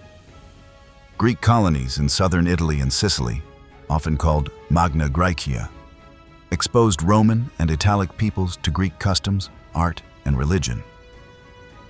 These encounters helped shape early Roman culture, which adopted Greek myths, incorporated Greek deities into its pantheon, and borrowed architectural and artistic styles. Even before Rome became a Mediterranean superpower, it was already absorbing elements of Greek civilization. However, cultural admiration did not prevent military conflict. As Rome expanded into the Eastern Mediterranean, it inevitably clashed with Hellenistic powers such as Macedon and the Seleucid Empire. These conflicts marked the beginning of a gradual yet decisive shift in control of Greek territories. The first major confrontation between Rome and the Greek world involved Macedon. The Antigonid rulers of Macedon still held influence in Greece, but their power had diminished after earlier struggles. When conflicts arose between Macedon and other states, Rome intervened, presenting itself as a protector of Greek freedom. Roman commanders claimed that their involvement aimed to defend smaller polis from larger oppressive powers. Many Greeks, weary of constant wars among Hellenistic kingdoms, initially welcomed Roman assistance. One important moment came when the Roman general Flamininus defeated Macedonian forces and proclaimed the freedom of the Greeks at the Isthmian Games. This declaration, though well received at the time, masked Rome's strategic interests. While Rome allowed some degree of autonomy, it increasingly positioned itself as the arbiter of Greek political affairs. The balance of power in the region shifted dramatically as Greek states realized they could no longer determine their own fate without Roman approval. Rome's relationship with Greece became more direct after renewed conflicts with Macedon. The Macedonian king Perseus challenged Roman authority, prompting Rome to launch a full-scale campaign. The decisive battle resulted in the defeat of Macedon and the dissolution of the Antigonid kingdom. This victory marked a major step in Rome's consolidation of power in the east. Macedon was eventually reorganized as a Roman province, placing it under direct Roman administration. While Macedon was absorbed into the Roman state, the rest of Greece remained divided into leagues and federations, some of which tried to resist Roman influence. The Achaean League, a coalition of several Greek polis, made a final attempt to preserve Greek autonomy. However, internal disagreements and miscalculations weakened their position. When confrontation with Rome became inevitable, the League's forces were defeated. The Romans then took decisive action. They destroyed the city of Corinth, a symbolic act signaling the end of organized Greek resistance. Following this event, Rome established Greece as part of a larger provincial system. Cities such as Athens retained certain privileges due to their cultural prestige, but they no longer possessed the political independence they once enjoyed. Greek lands were now integrated into a vast empire stretching across the Mediterranean. Yet even under Roman rule, Greek culture remained vibrant. In fact, many aspects of Greek civilization flourished within the new imperial framework. The Roman elite admired Greek art, literature, philosophy, and education. Wealthy Romans collected Greek sculptures, commissioned works in Greek styles, and studied Greek texts. Greek tutors became highly sought after to instruct Roman children in rhetoric, poetry, and philosophy. Philosophy, in particular, became an area of deep cultural exchange. Stoicism and Epicureanism, which had developed during the Hellenistic Age, found enthusiastic audiences among Roman thinkers. Later, Roman philosophers such as Seneca and Marcus Aurelius drew heavily from Greek traditions. This shared intellectual heritage bridged the cultural divide between conqueror and conquered. Athens, though no longer a political power, regained prominence as a center of learning. Its schools of philosophy attracted students from across the empire. The Academy, the Lyceum, and the Stoa continued to shape intellectual life. Scholars, rhetoricians, and artists contributed to a vibrant cultural environment that endured even as political control shifted. Greek religious practices also persisted, though they gradually intersected with Roman traditions. Temples remained active, festivals continued, and local cults adapted to the administrative structures of the empire. Over time, Greek deities were identified with Roman counterparts, creating a shared pantheon that blended myths and rituals. In this environment, new religious movements could flourish alongside older traditions. Roman administration brought infrastructural improvements to Greece. Roads connected cities more efficiently, aqueducts supplied fresh water, and public buildings such as theaters and baths enhanced urban life. Many of these constructions reflected Roman architectural styles, but Greek influence remained evident in their design and decoration. The integration of Greek towns into the Roman economy facilitated trade and communication across the Mediterranean. As the Roman Empire entered the period known as Late Antiquity, the Greek-speaking eastern regions underwent profound cultural, religious, and political changes. The world of city-states, philosophers, and classical traditions did not disappear, but it evolved under new influences. The rise of Christianity, the administrative reforms of Roman emperors, and the gradual shift of imperial power toward the Eastern Mediterranean reshaped Greek identity and laid the foundations for what would become the Byzantine Empire. This era, spanning several centuries, marks the bridge between the ancient classical world and the medieval Greek world. One of the most transformative developments of late antiquity was the spread of Christianity. originating in the eastern provinces of the Roman Empire. Christianity expanded rapidly through urban centers and trade routes, many of which lay in Greek-speaking regions. Cities such as Antioch, Ephesus, Corinth, and Thessaloniki became important communities for early Christians. Greek served as the primary language for theological discussion and scriptural writing, shaping the development of Christian thought. The New Testament itself, written largely in Greek, reflects the linguistic and cultural environment in which the religion grew. The early spread of Christianity was not without conflict. Roman authorities at times viewed Christian communities with suspicion, misunderstanding their practices and fearing their refusal to participate in traditional civic rituals. Periodic persecutions occurred, though their severity varied by region and political context. Despite these challenges, Christianity attracted followers from different social backgrounds, including both urban professionals and marginalized groups. Its message of salvation, community, and spiritual equality resonated widely. The turning point for Christianity came with the reign of Constantine, the Roman emperor who embraced the new faith and ended official persecution. Under Constantine's rule, Christianity gained legal recognition through the Edict of Milan. Although this decree did not make Christianity the official religion of the empire, it allowed Christians to practice openly, build places of worship, and participate fully in public life. Constantine's decision to move the imperial capital to the city of Byzantium, which he renamed Constantinople, further shifted the political center of gravity toward the Greek-speaking East. Constantinople quickly became a major urban center, strategically located between Europe and Asia. It blended Roman administrative structures with Greek cultural traditions and Christian values. The city's architecture, including grand forums, palaces, and churches, reflected a new imperial vision that combined elements from different parts of the empire. Constantinople would eventually become symbolic of the union between Greek culture and Roman governance, serving as the heart of the Eastern Roman Empire for many centuries.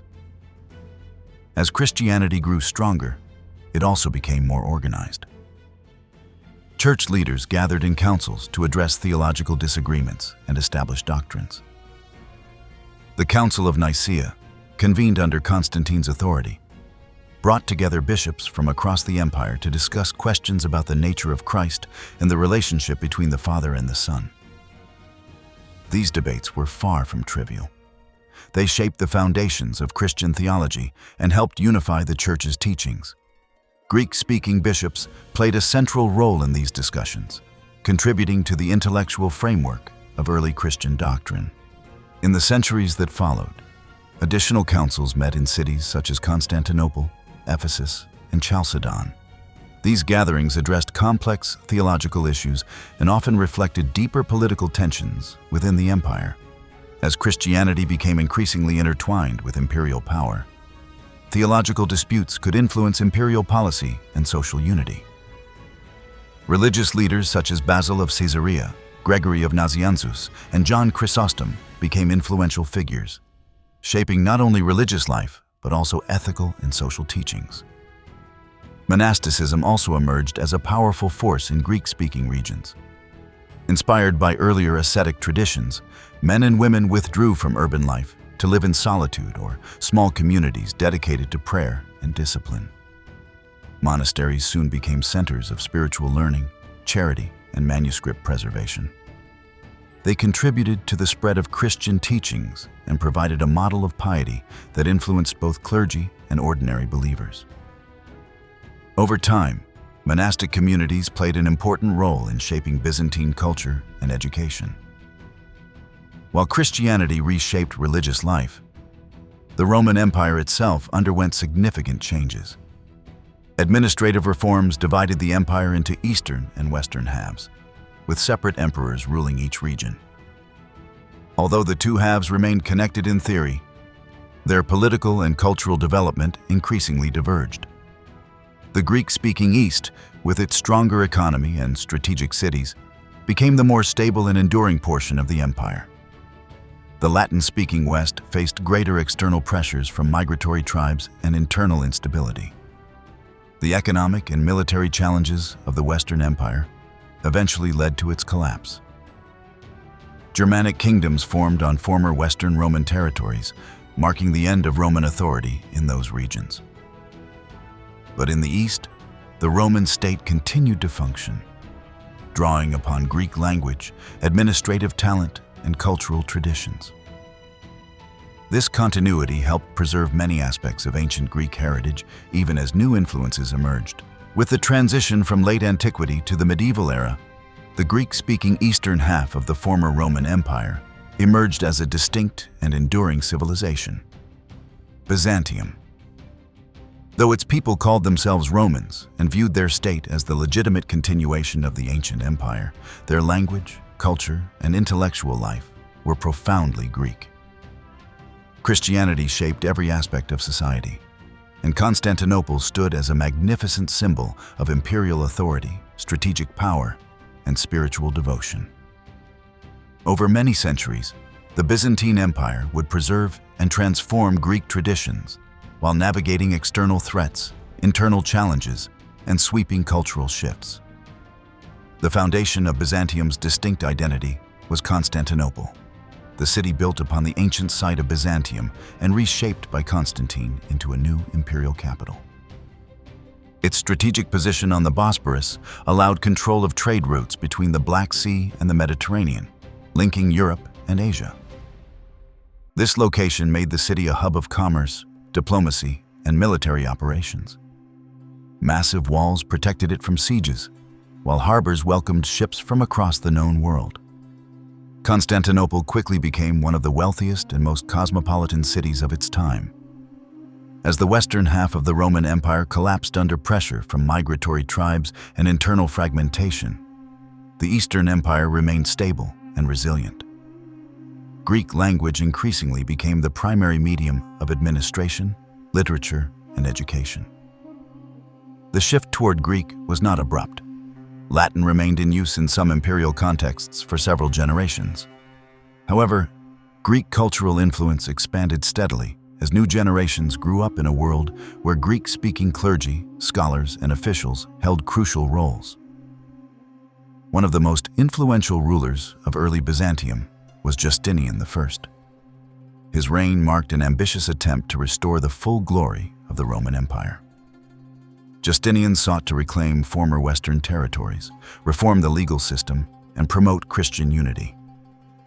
His military campaigns, led by generals such as Belisarius, achieved remarkable successes, temporarily recovering parts of North Africa, Italy, and the Western Mediterranean.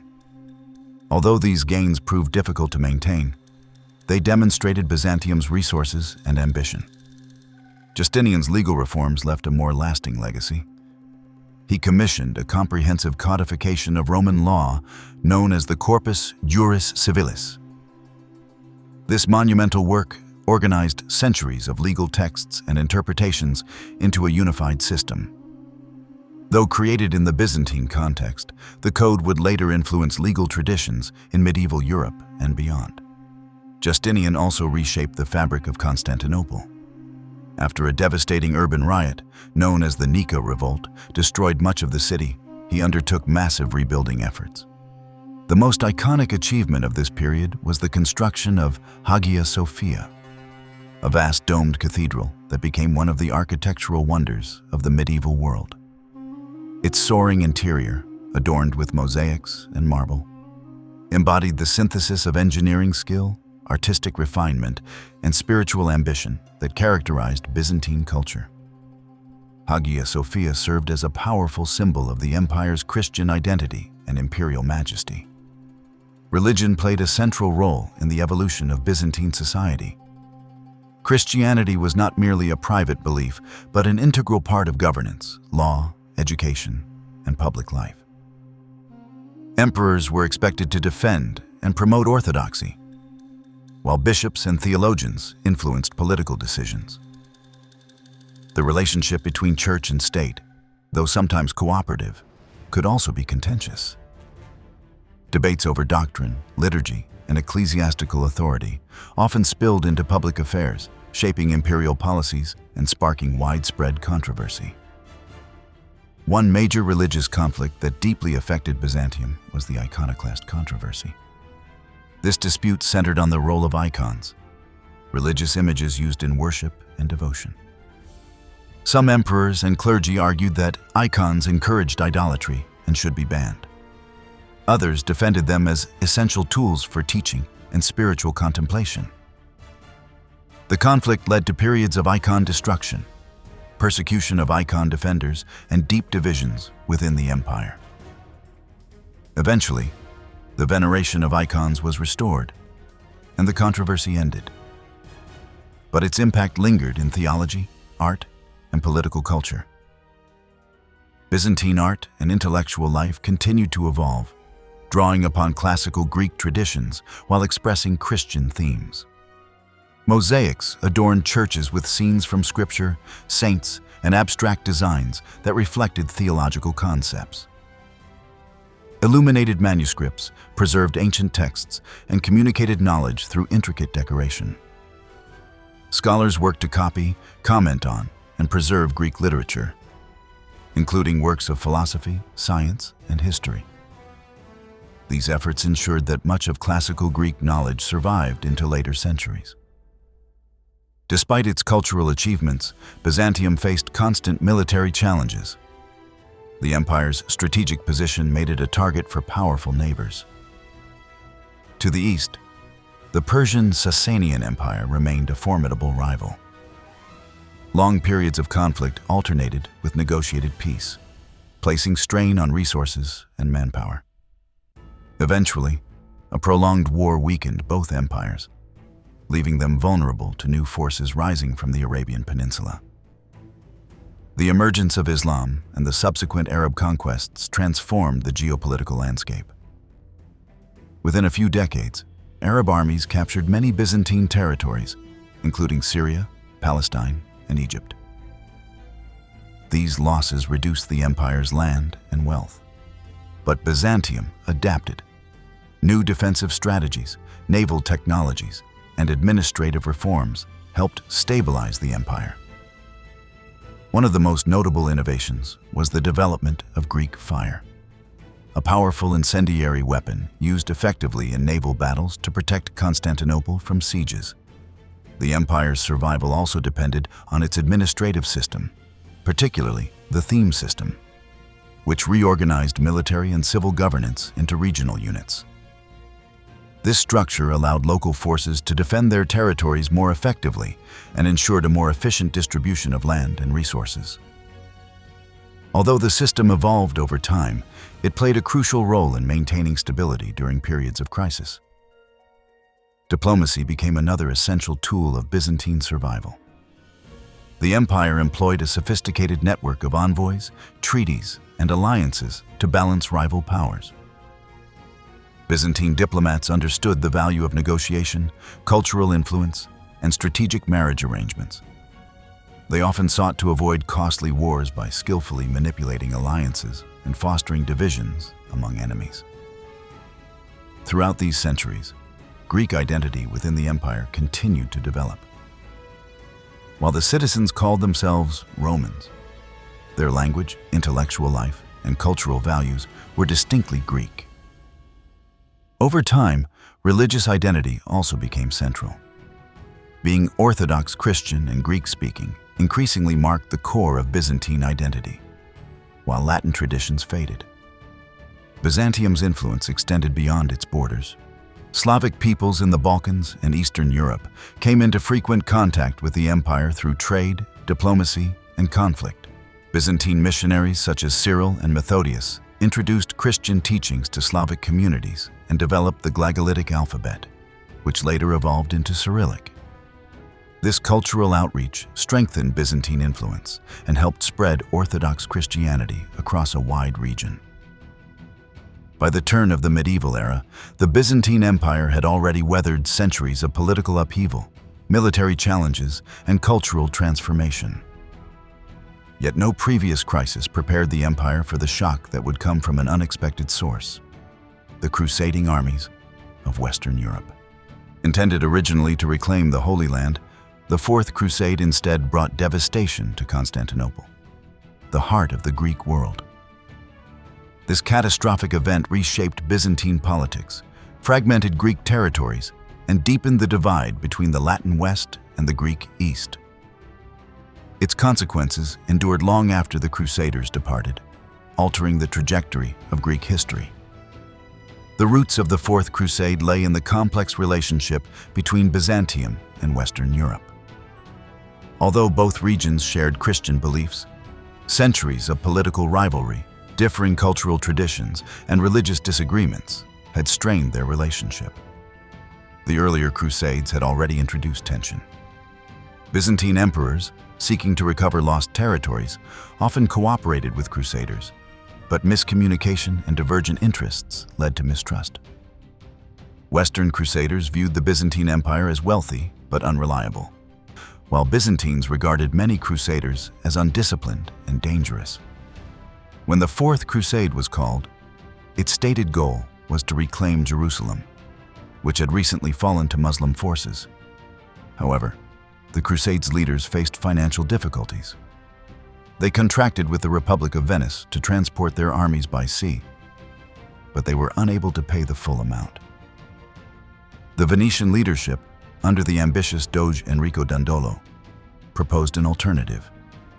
The Crusaders would assist Venice in capturing the Adriatic port of Zara, which had rebelled against Venetian control. Despite being a Christian city, Zara was attacked, looted, and brought back under Venetian authority. This diversion marked the first step away from the original purpose of the Crusade. At the same time, Byzantine internal politics became entangled with Crusader ambitions. Prince Alexios Angelos, a claimant to the Byzantine throne, sought Crusader support to overthrow his uncle, who was ruling as emperor. Alexios promised significant rewards to the Crusaders, including financial compensation, military aid for the Crusade's mission in the Holy Land, and the restoration of church unity between the Greek and Latin branches of Christianity. Desperate for resources, the Crusaders accepted his offer.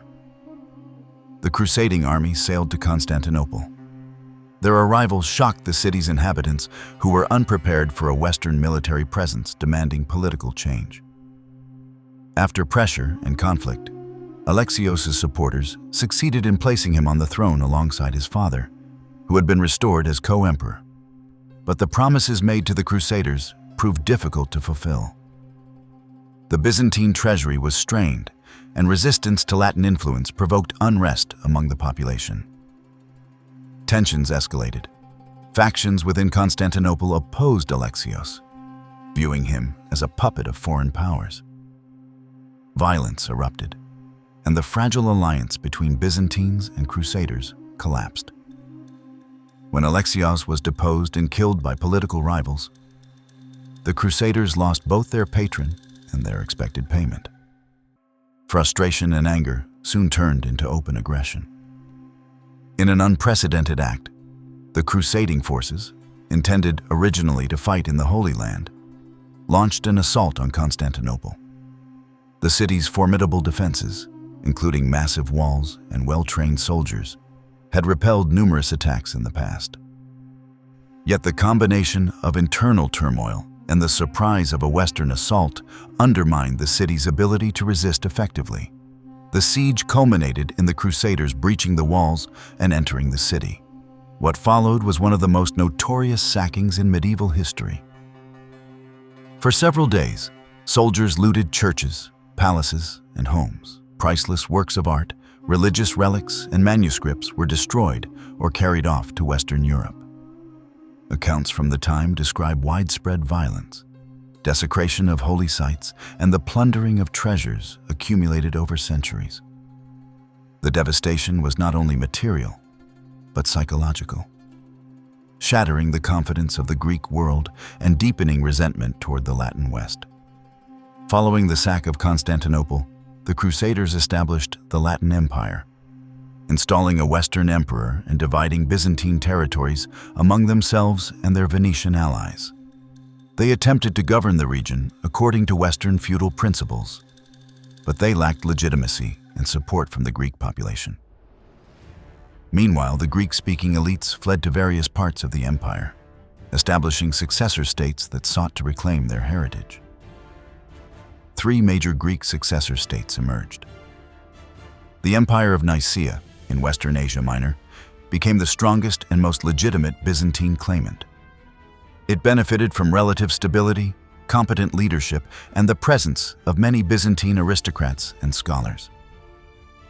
Under rulers such as Theodore Lascaris and later John Vatatzes, Nicaea developed strong institutions and preserved Byzantine traditions.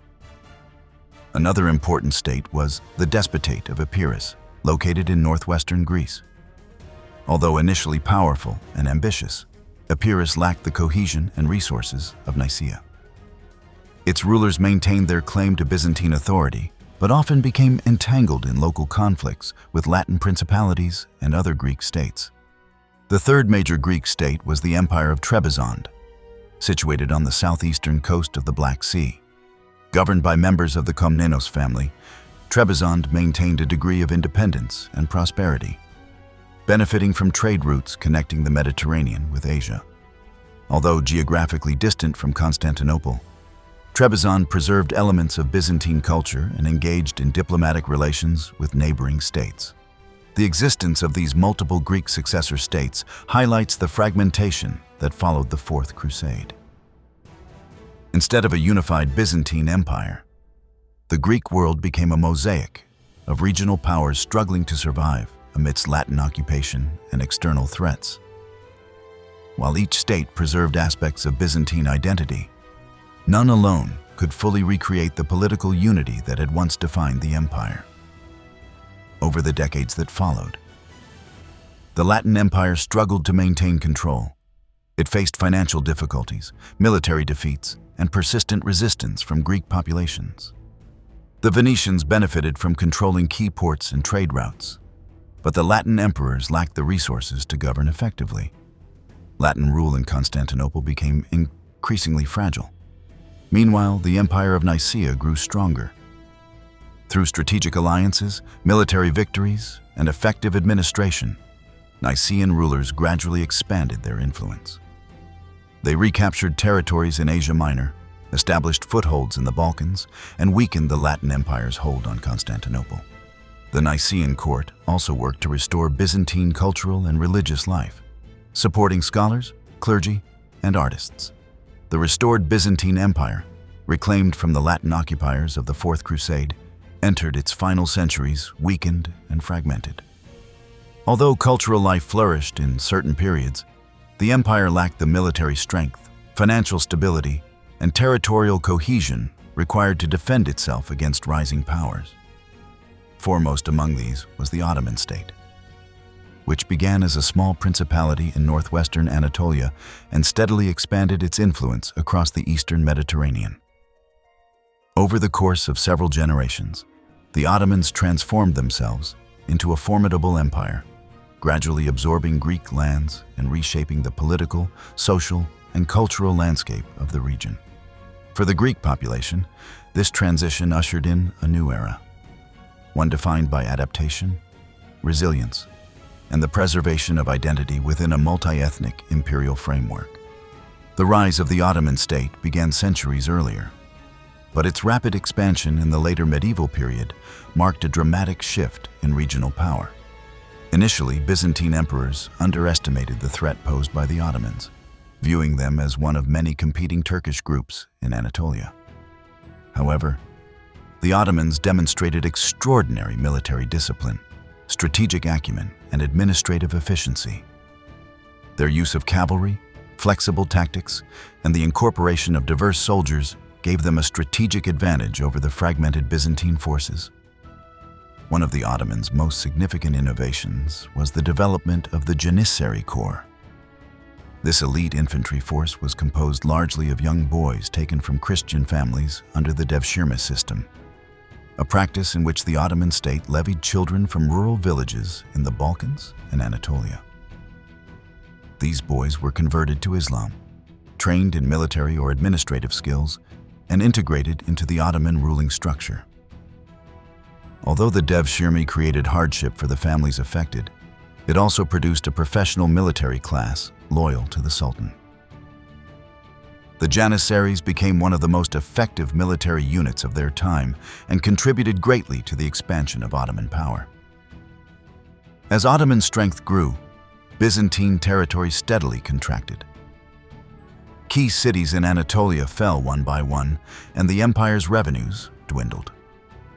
Byzantine rulers sometimes sought alliances with Western powers. But political divisions and mutual distrust often undermined these efforts.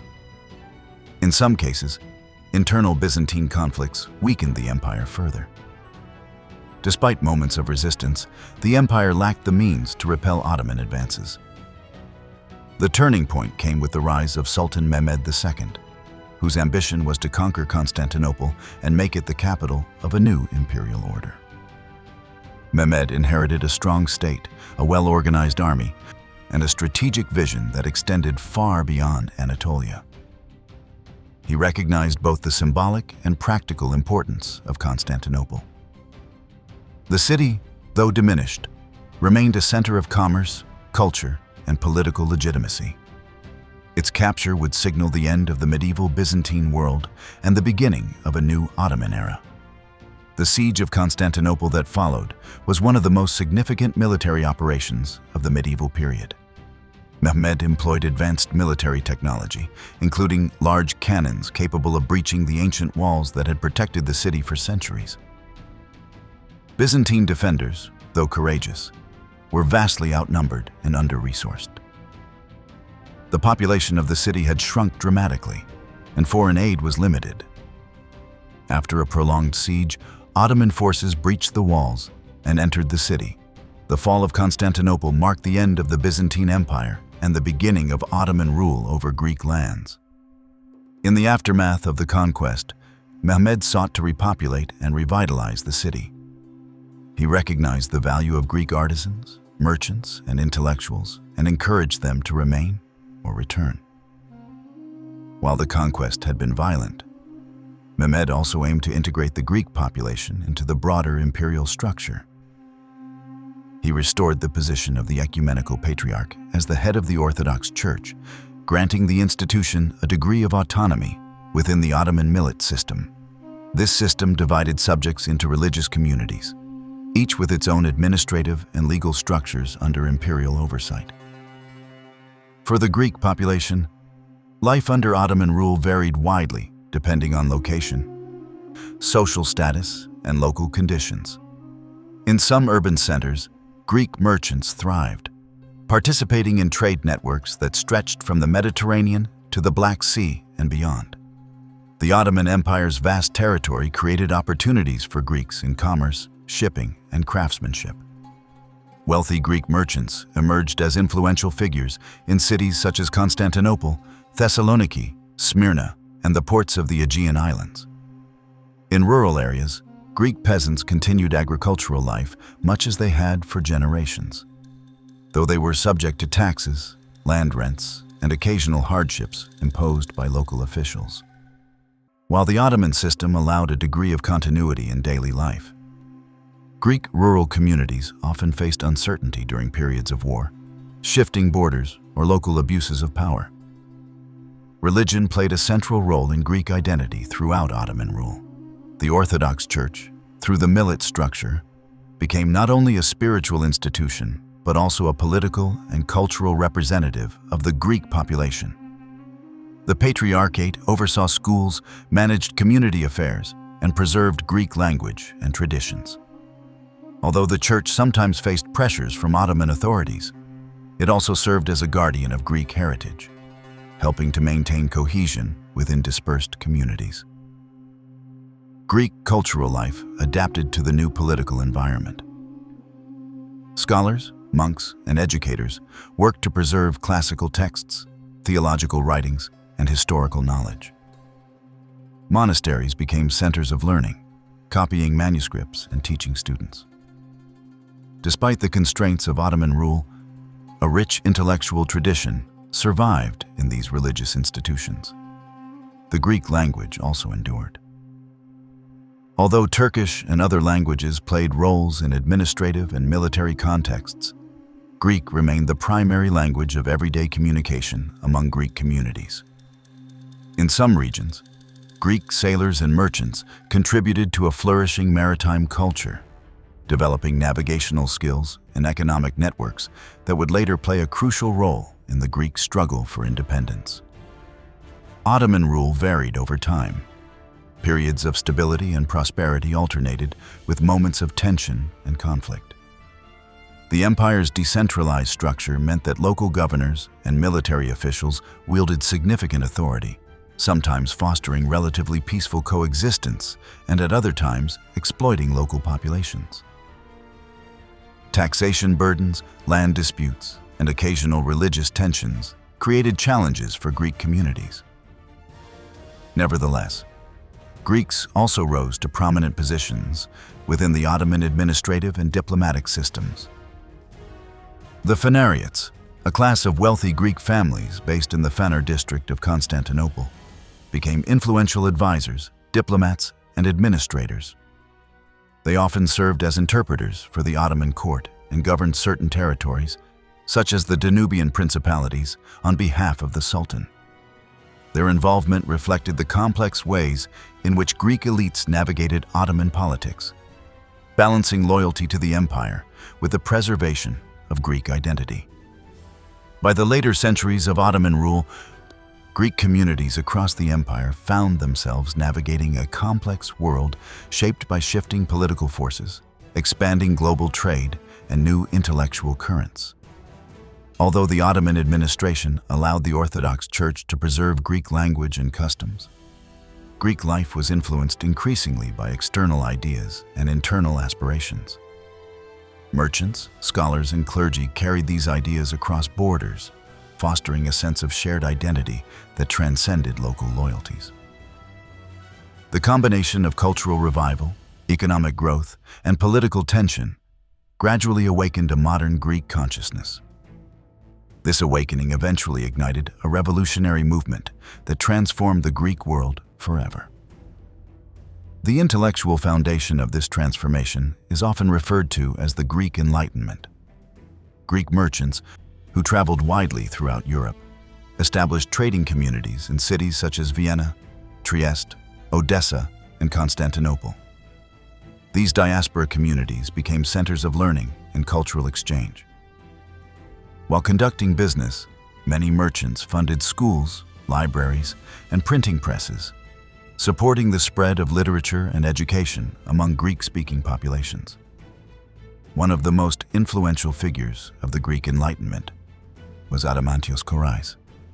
Living and working in Western Europe, Korais absorbed Enlightenment ideals emphasizing reason, education, and civic responsibility. He argued that Greek language and culture could be revitalized through education and the study of classical heritage. Korais believed that Greeks, by reconnecting with their ancient past, could cultivate a modern sense of national identity that would prepare them for political freedom. His published works, circulated widely among educated Greeks, inspired a generation of students, teachers, and thinkers. Other intellectuals contributed to this cultural awakening. Rigas Faraios, a political visionary, imagined a multi-ethnic Balkan republic free from Ottoman rule. His writings, including revolutionary poems and political pamphlets, encouraged resistance against oppression. Although Rigas was captured and executed before his ideas could be realized, his vision left a profound impact on the emerging independence movement. Education played a critical role in shaping national consciousness. Greek schools, many of them founded by merchant families or church institutions, taught not only religious subjects, but also philosophy, literature, mathematics, and languages. These schools helped cultivate a literate and engaged population prepared to envision political change. Teachers and students formed networks that shared ideas across regions, strengthening the sense of belonging to a broader Greek community. As Enlightenment ideas spread, economic conditions also contributed to the growing desire for independence. Greek merchants prospered from maritime trade during periods of relative Ottoman weakness. Shipping networks connected Greek islands and coastal cities with markets across Europe and the Mediterranean. This growing wealth supported cultural initiatives and allowed Greek merchants to fund local communities, churches, and schools. Over time, economic independence encouraged political ambition. At the same time, Ottoman control faced increasing problems. Military defeats, administrative corruption, and internal unrest weakened the empire's authority. Heavy taxation and local abuses created resentment among Greek peasants and artisans. These social and economic tensions formed fertile ground for revolutionary ideas. By the dawn of the 19th century, the formation of secret societies became a key development in the independence movement. The most famous of these was the Philiki, or Society of Friends. Founded by Greek merchants in Odessa, the organization aimed to prepare a coordinated uprising against Ottoman rule. Its members included merchants, students, clergy, and military figures from across the Greek world. Using codes, oaths, and careful secrecy, the society spread its network into Greek communities in the Balkans, Asia Minor, and the islands. The Philiki sought a leader who could inspire and coordinate the revolution. They turned to Alexander Ypsilantis, a Greek officer serving in the Russian army. Ypsilantis accepted their invitation and hoped that Russian support would strengthen the revolt. Although political realities prevented Russian intervention, the selection of Ypsilantis demonstrated the movement's desire to connect Greek aspirations with broader European politics. The Greek War of Independence began when uprisings erupted in multiple regions.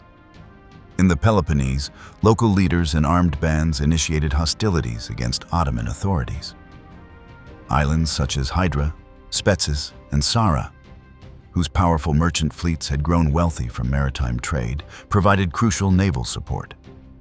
Their ships, adapted for warfare, disrupted Ottoman supply lines and challenged Ottoman control of the seas. The conflict was complex and often brutal. Greek forces, lacking centralized leadership, organized themselves through local councils and assemblies. They achieved early successes, capturing key towns and fortresses. However, internal rivalries soon emerged among regional leaders, threatening the unity of the movement. Despite these challenges, the determination to resist Ottoman rule remained strong. One of the most inspiring episodes of the war occurred during the siege of Messaloniki. The town, defended by Greek fighters and civilians, withstood repeated assaults, facing starvation and certain defeat. The defenders attempted a desperate breakout. Although many perished, their courage became a symbol of sacrifice and resistance, celebrated in Greek poetry and art. The achievement of Greek independence marked a profound turning point in the history of the Greek people. After centuries of life under Ottoman rule and decades of intellectual awakening and revolutionary struggle, the newly established Greek state entered a period of nation-building filled with both promise and difficulty. The creation of a modern kingdom required political imagination, practical governance, and the careful shaping of institutions capable of supporting a nation still recovering from war. Throughout the 19th century, Greece navigated challenges such as foreign influence, internal divisions, economic pressures, and territorial ambitions. This era laid the foundations for the modern Greek state and introduced the powerful national aspiration known as the megali idea. The belief that Greece should one day unite all lands inhabited by Greeks or connected to ancient Hellenic heritage. The first major challenge that confronted the new Greek state was political structure. The great powers, Britain, France, and Russia, had played a decisive role in securing Greek independence and wished to ensure stability in the region. To that end, they selected a young Bavarian prince, Otto, to serve as the first king of Greece. His appointment reflected the belief among European leaders that a foreign monarch would be more neutral and less likely to inflame internal rivalries. Otto arrived with a group of Bavarian advisors who sought to introduce Western European models of governance and administration. However, the realities of governing a war-torn country proved far more complicated than foreign planners expected. Greece's infrastructure was underdeveloped, its economy strained, and its population fragmented across regions with distinct identities and loyalties. Many Greeks, especially revolutionaries who had fought for independence, resented the influence of foreign advisors and the centralization of authority. They had envisioned a government that reflected local traditions or respected the role of revolutionary leaders. King Otto attempted to modernize the administration by establishing ministries, courts, and schools, laying the foundation for a contemporary state. He encouraged agricultural reform, sought to improve transportation networks, and promoted urban planning. Education became a major focus, with new schools and a national university aimed at cultivating a literate and civically engaged population. These initiatives reflected Enlightenment ideals, emphasizing the role of education in shaping national identity and preparing citizens for participation in public life.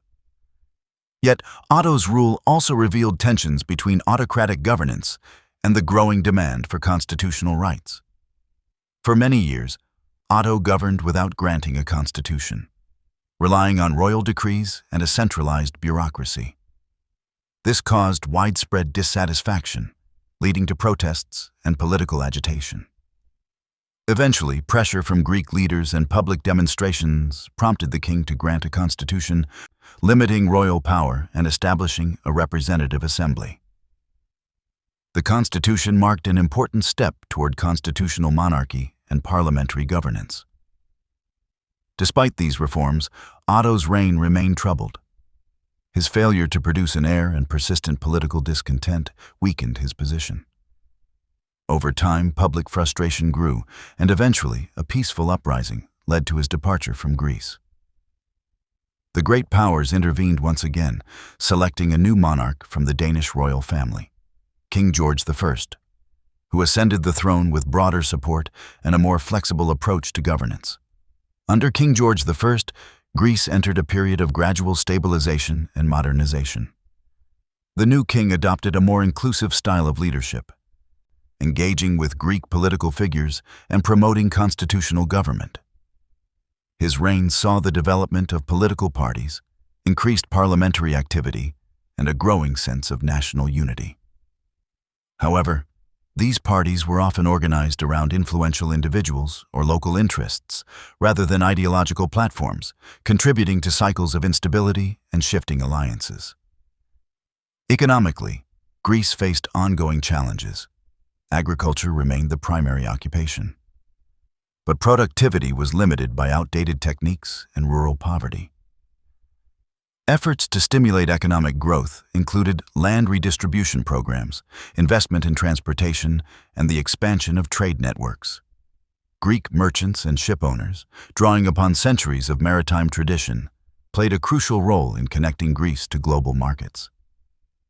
Shipping became one of the most dynamic sectors of the economy, with Greek-owned vessels traveling across the Mediterranean and beyond. As the Greek state strengthened, the question of territorial expansion emerged as a central political issue. Large Greek populations still lived outside the borders of the independent kingdom, particularly in regions such as Epirus, Macedonia, Thrace, Crete, and Asia Minor.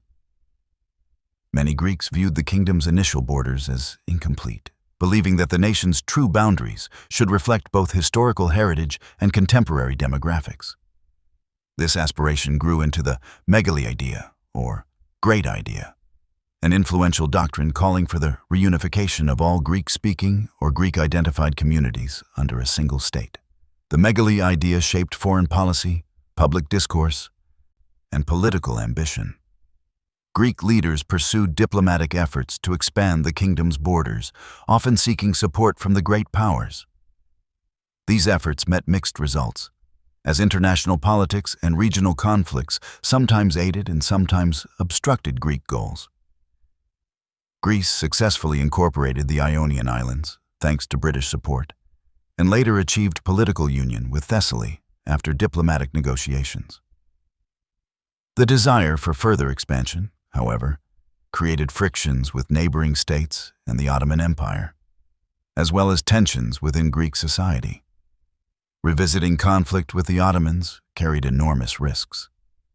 Nonetheless, many Greeks viewed territorial expansion not only as a political necessity, but also as a moral duty to liberate compatriots still living under Ottoman rule.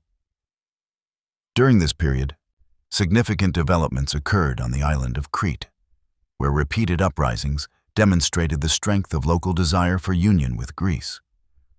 Although these rebellions were often suppressed, they drew international attention and fueled Greek nationalism. The ongoing Cretan struggle highlighted both the possibilities and limits of Greek expansion during the 19th century. As Greece navigated these external ambitions, internal political life continued to evolve. Reformers such as Charalaos Trikoupis sought to modernize the economy, strengthen governance, and improve infrastructure. Trikoupis advocated for responsible government, meaning that the prime minister should command the confidence of parliament. His reforms helped stabilize political procedures and introduced a more structured parliamentary system.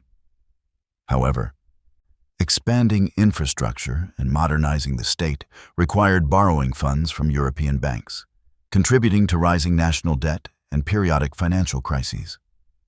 As the 19th century gave way to the 20th, Greece entered one of the most transformative and tumultuous periods in its modern history. The ambitions of the Megali idea, the shifting balance of power in the Balkans, and the political upheavals sweeping across Europe combined to create an era of dramatic expansion, followed by profound tragedy. Within these decades, Greece achieved some of its greatest territorial gains through the Balkan Wars and its participation in the First World War, only to suffer one of its most devastating losses in the Asia Minor catastrophe. These events reshaped the geography, demographics, and political identity of the Greek nation, marking both triumph and heartbreak. The decline of the Ottoman Empire, long referred to as the sick man of Europe, created new opportunities for Balkan states seeking to expand their borders and assert their sovereignty. Serbia, Bulgaria, Montenegro, and Greece all eyed Ottoman territories inhabited by mixed populations. Tensions simmered as each nation claimed lands on the basis of ethnicity, historical association, or strategic interest. Diplomatic maneuvering eventually led to the formation of the Balkan League, an alliance among Greece, Serbia, Bulgaria, and Montenegro aimed at expelling Ottoman rule from southeastern Europe. The First Balkan War erupted when the League launched coordinated attacks against Ottoman positions. Greek forces advanced swiftly, aided by improvements in military organization and technology. The Hellenic Navy played a crucial role, securing dominance in the Aegean Sea and cutting Ottoman supply lines. On land, Greek troops captured key cities in Macedonia, including Thessaloniki, only days before Bulgarian forces reached the same region. The capture of Thessaloniki became a defining moment, representing both a strategic success and a powerful symbol of national achievement. Greek armies also advanced into Epirus, facing tough resistance before eventually securing important victories. By the end of the First Balkan War, the Ottoman Empire had lost most of its remaining European territories. However, the swift success of the alliance quickly unraveled as disputes arose over the division of conquered lands. Bulgaria, dissatisfied with its share, launched an attack against its former allies, igniting the Second Balkan War. This new conflict pitted Bulgaria against Greece, Serbia, and later Romania. Greek forces, hardened by recent victories, fought fiercely and advanced farther into Macedonia. The war ended with treaties that confirmed Greek control over Thessaloniki and surrounding regions, significantly expanding the nation's territory and population. These gains marked one of the most successful periods of Greek expansion in modern times, bringing millions of new inhabitants into the kingdom and fulfilling key aspirations of the Megali idea. Despite these successes, Greece soon faced internal political turmoil. The nation became deeply divided between supporters of Prime Minister Eleftherios Venizelos and supporters of King Constantine I. Venizelos, a visionary statesman, believed that Greece should align with the Allied powers in the First World War, seeing an opportunity for further territorial gains, especially in regions where Greek populations remained under Ottoman control. King Constantine I, influenced by his familial ties to the German monarchy and convinced that neutrality would spare Greece the horrors of war, resisted entering the conflict. This disagreement escalated into a major political crisis known as the National Schism. The country effectively split into rival governments, one led by Venizelos in Thessaloniki and another loyal to the king in Athens. The schism created deep social and political divisions, weakening the unity required for effective national strategy. Ultimately, external pressure from the Allied powers forced Constantine to depart the country, and Greece officially entered the war on the side of the Allies. Greek participation in the First World War brought both hardship and opportunity. Greek troops fought alongside Allied forces in the Macedonian front, contributing to the final defeat of Bulgarian and Ottoman forces in the region. At the Paris Peace Conference, Venizelos argued successfully for Greek claims in Thrace and Western Asia Minor, where long-standing Greek communities lived.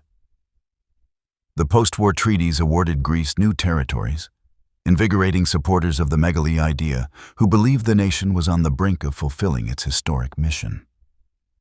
The most ambitious and ultimately tragic aspect of Greek expansion came with the occupation of Smyrna and surrounding areas in Asia Minor. The Treaty of Sèvres, signed with the defeated Ottoman Empire, granted Greece administration over large sections of Western Asia Minor, with the possibility of full union after a plebiscite. Smyrna, with its substantial Greek population, was viewed as a jewel of Hellenism and a symbolic anchor of ancient Greek heritage. Yet the situation on the ground proved volatile. Turkish nationalist forces, led by Mustafa Kemal Atatürk, rejected the treaty and launched a determined resistance movement. Their goal was to establish a sovereign Turkish state free from foreign occupation and influence. Greece, believing it had the support of the great powers, advanced deeper into the Anatolian interior, seeking to crush Turkish resistance and solidify its control. As Greek forces marched inland, supply lines grew strained, political support wavered, and military objectives became unclear. The return of King Constantine I after a contested election weakened Greece's position internationally, as some Allied leaders distrusted him. The political instability at home, combined with the formidable organization of Turkish nationalist forces, shifted the momentum of the conflict. The turning point came when Turkish troops launched a counteroffensive, overwhelming Greek positions and forcing a chaotic retreat toward the coast. The fall of Smyrna marked the tragic culmination of the campaign. As nationalist forces entered the city, fires broke out, destroying much of Smyrna's Greek and Armenian quarters. Tens of thousands of Greek residents fled in desperation, seeking passage to nearby islands or mainland Greece. The humanitarian crisis that followed left deep scars on the national psyche and profoundly altered the demographic landscape of the region. The Asia Minor catastrophe shattered the megali idea. Instead of expanding Greek influence into Asia Minor, the nation now faced the challenge of absorbing a massive influx of refugees. The population exchange mandated by the Treaty of Lausanne formalized this shift. Greek Orthodox communities from Asia Minor, Pontus, and Eastern Thrace were relocated to Greece, while Muslim communities from Greece were moved to Turkey. This exchange, though intended to prevent future ethnic conflicts, uprooted centuries-old communities and forced both nations to redefine their identities. The catastrophic defeat in Asia Minor reshaped the Greek state, society, and national identity. As the 20th century advanced, Greece entered one of the most turbulent and transformative periods in its modern history. The interwar years brought economic hardship, political instability, and the repetition of familiar tensions between monarchy and republicanism. These strains eventually gave way to dictatorship, followed by the trauma of the Second World War, foreign occupation, resistance movements, and a devastating civil war. Together, these events forged the foundations of contemporary Greek political life and left scars that would influence national memory for decades. In the years following the Asia Minor catastrophe, Greece struggled to recover from the enormous demographic and economic upheaval caused by the arrival of hundreds of thousands of refugees. Towns and cities across the mainland and islands absorbed displaced populations, creating new neighborhoods and accelerating urban growth. These refugees brought skills, energy, and cultural traditions that strengthened Greek society. But the immediate burden on housing, employment, and public services was immense. The government, already weakened by political divisions, faced an overwhelming challenge. Amid the turmoil, the long-standing political rivalry between supporters of Eleftherios Venizelos and supporters of the monarchy resurfaced. Venizelos remained a towering political figure, championing modernization, democratic institutions, and closer relations with Western Europe. His opponents, however, associated his leadership with the disastrous Asia Minor campaign and sought a restoration of monarchic authority. This polarization destabilized political life, leading to alternating periods of republican government and royal reinstatement. Economic difficulties further contributed to instability. The global economic crisis of the interwar period affected Greece severely. Falling agricultural prices, rising unemployment, and financial insecurity created fertile ground for political extremism. Parliamentary governments found it increasingly difficult to manage these pressures, and public frustration grew as policies failed to provide relief. In this climate of uncertainty, General Ioannis Metaxas emerged as a dominant figure. Appointed prime minister during a political crisis, Metaxas soon suspended constitutional processes, dissolved parliament, and established an authoritarian regime known as the 4th of August State. Drawing inspiration from contemporary fascist ideologies in Europe, Metaxas promoted nationalism, youth mobilization, censorship, and centralized control. His government repressed political dissent, including socialist and communist movements, while presenting itself as a guardian of Greek tradition and stability. Despite its authoritarian nature, the Metaxas regime implemented certain social reforms, including labor protections and rural development programs. It also invested in military preparations, recognizing the growing threat posed by expansionist powers in Europe. These preparations would prove critical when the Second World War reached Greek shores. Greece entered the global conflict after Italy, under Benito Mussolini, issued an ultimatum demanding occupation rights. Metaxas famously rejected the ultimatum with a simple no, a moment that became central to modern Greek identity. Italian forces soon invaded through Albania, but Greek troops mounted a surprisingly effective defense, pushing the Italians back and capturing significant territory. This unexpected success boosted Greek morale and earned international admiration. However, the situation changed dramatically when Germany intervened to support its Italian ally. German forces launched a coordinated assault through the Balkans, overwhelming Greek and British Commonwealth defenses. Athens fell, and Greece was subjected to a brutal occupation divided among German, Italian, and Bulgarian forces. The occupation brought severe hardship. Economic exploitation, food shortages, and harsh reprisals devastated the population. A famine in the early years of occupation led to widespread suffering and a tragic loss of life. Resistance movements formed across the country, uniting under different political banners. The largest groups included the National Liberation Front and its military arm, the Greek People's Liberation Army, which were associated with communist leadership, and the National Republican Greek League, which promoted a republican and anti-monarchic vision. These resistance groups carried out acts of sabotage, gathered intelligence, and offered protection to civilians. The resistance became one of the most active in occupied Europe. But ideological differences between groups also sowed the seeds of future conflict. As the war continued, tensions escalated between the communist and non-communist factions, foreshadowing the divisions that would erupt after liberation. When German forces withdrew at the end of the Second World War, Greece emerged physically devastated and politically fractured. The power vacuum left behind by the retreating occupation forces was quickly filled by competing Greek political and military groups. The return of the government in exile, supported by Britain, clashed with the ambitions of the communist-led resistance.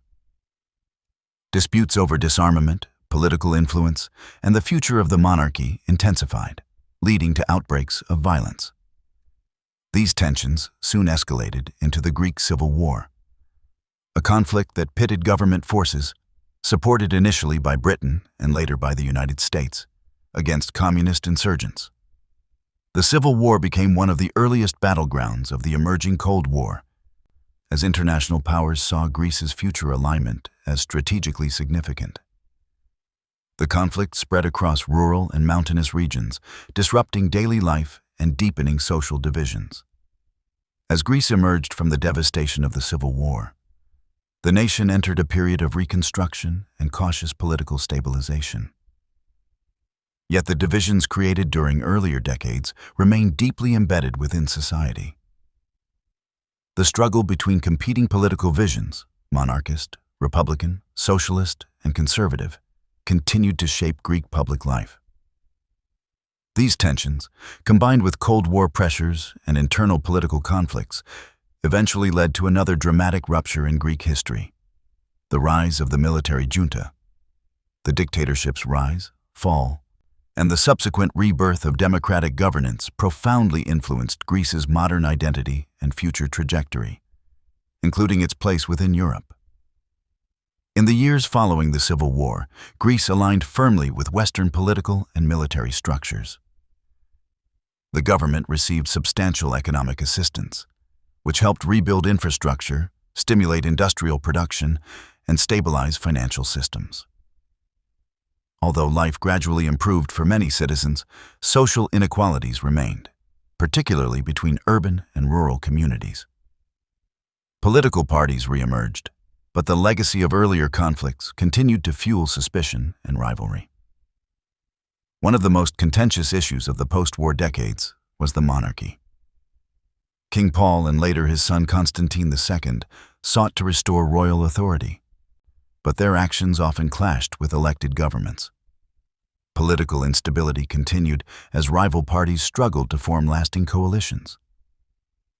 The assassination of left-wing parliamentarian Grigoris Lambrakis exposed deep divisions within the state apparatus, fueling public outrage and increasing distrust of the security services. By the mid-1960s, Greece found itself in a climate of intense polarization. Fear of communist influence, combined with political maneuvering among elites, created fertile ground for military intervention. In this context, a group of mid-ranking army officers staged a coup d'état, seizing power and establishing a military dictatorship. The junta justified its actions by claiming it was necessary to protect the nation from internal subversion and political chaos. However, the seizure of power marked a severe interruption of constitutional rule and civil liberties. Under the junta, political parties were banned, censorship was imposed, dissent was harshly punished, and thousands of citizens were arrested or exiled. The regime promoted a narrow vision of national identity centered on traditionalism, anti-communism, and obedience. Schools, media, and public life were brought under strict control. Yet the dictatorship also attempted to modernize infrastructure and present an image of stability, though the absence of democratic accountability weakened the legitimacy of its policies. Opposition to the junta grew steadily. Students, intellectuals, and workers played crucial roles in organizing resistance. One of the most symbolic acts of defiance occurred at the Athens Polytechnic, where students occupied the campus and broadcast messages calling for democracy and freedom. The junta responded with force, sending military units to crush the uprising. The violent suppression shocked Greek society and galvanized further resistance, marking a turning point in public attitudes toward the regime. The dictatorship's downfall was ultimately triggered by its own overreach. Seeking to assert control over Cyprus, the junta supported a coup against the island's president, Archbishop Makarios. This action provoked a military intervention by Turkey, resulting in the division of Cyprus and a crisis that the junta was ill-equipped to manage. As public outrage grew and the regime lost support even within the armed forces, the dictatorship collapsed. Its failure in Cyprus marked a national trauma that continues to influence Greek foreign policy. With the fall of the junta, Greece entered a new era known as the Metapolitefsi, meaning political transformation. Prime Minister Konstantinos Karamanlis, returning from self-imposed exile, played a central role in rebuilding democratic institutions. He formed a transitional government, legalized political parties, and organized free elections. One of the earliest and most decisive acts of the new democratic leadership was the abolition of the monarchy through a referendum. With this vote, Greece became a republic, ending centuries of intermittent royal influence. The newly restored democratic system faced significant challenges. Economic modernization, social reforms, and political normalization required careful management. Yet the public embraced democratic participation with renewed enthusiasm. New political parties emerged, including the Pan-Hellenic Socialist Movement, led by Andreas Papandreou, which became a major force in shaping Greek domestic and foreign policy. Papandreou advocated for social justice, expanded welfare programs, and sought a more independent stance in international relations. The Metapolitefsi period marked not only a democratic revival, but also a reorientation toward Europe. Greek leaders recognized that integration into European institutions could strengthen the economy, stabilize the political system, and anchor the country within a broader democratic community. Negotiations with the European Economic Community progressed, culminating in Greece's accession. Membership brought structural funds, foreign investment, and new regulatory standards that reshaped Greek economic life. European integration also promoted legal reforms, environmental protections, and modernization across a wide range of sectors. As Greece moved deeper into the late 20th century, its society underwent sweeping changes. Urbanization accelerated, education expanded, and cultural life flourished. Film, literature, and music reflected renewed creative energy. Greek shipping companies gained global prominence, strengthening the country's maritime traditions and contributing significantly to the national economy. Tourism expanded as visitors from around the world came to experience the nation's islands, ancient sites, and vibrant cities. Despite these achievements, Greece continued to face significant challenges. Regional tensions, particularly with Turkey, persisted over issues such as Cyprus, territorial waters, and airspace. Domestic politics remained lively and sometimes contentious, with alternating periods of conservative and socialist-led governments. The economy, while growing, remained vulnerable to fluctuations, structural weaknesses, and heavy public spending. These vulnerabilities became especially visible in the early 21st century during the severe economic crisis that struck Greece and much of the global financial system. Greece faced mounting debt, rising unemployment, and austerity measures that deeply affected daily life. Public protests, political upheaval, and negotiations with European and international institutions defined much of the country's political discourse during this period. The crisis challenged Greece's relationship with the European Union and sparked debates about sovereignty, solidarity, and the future of the Eurozone. Yet amid the difficulties, Greece demonstrated resilience.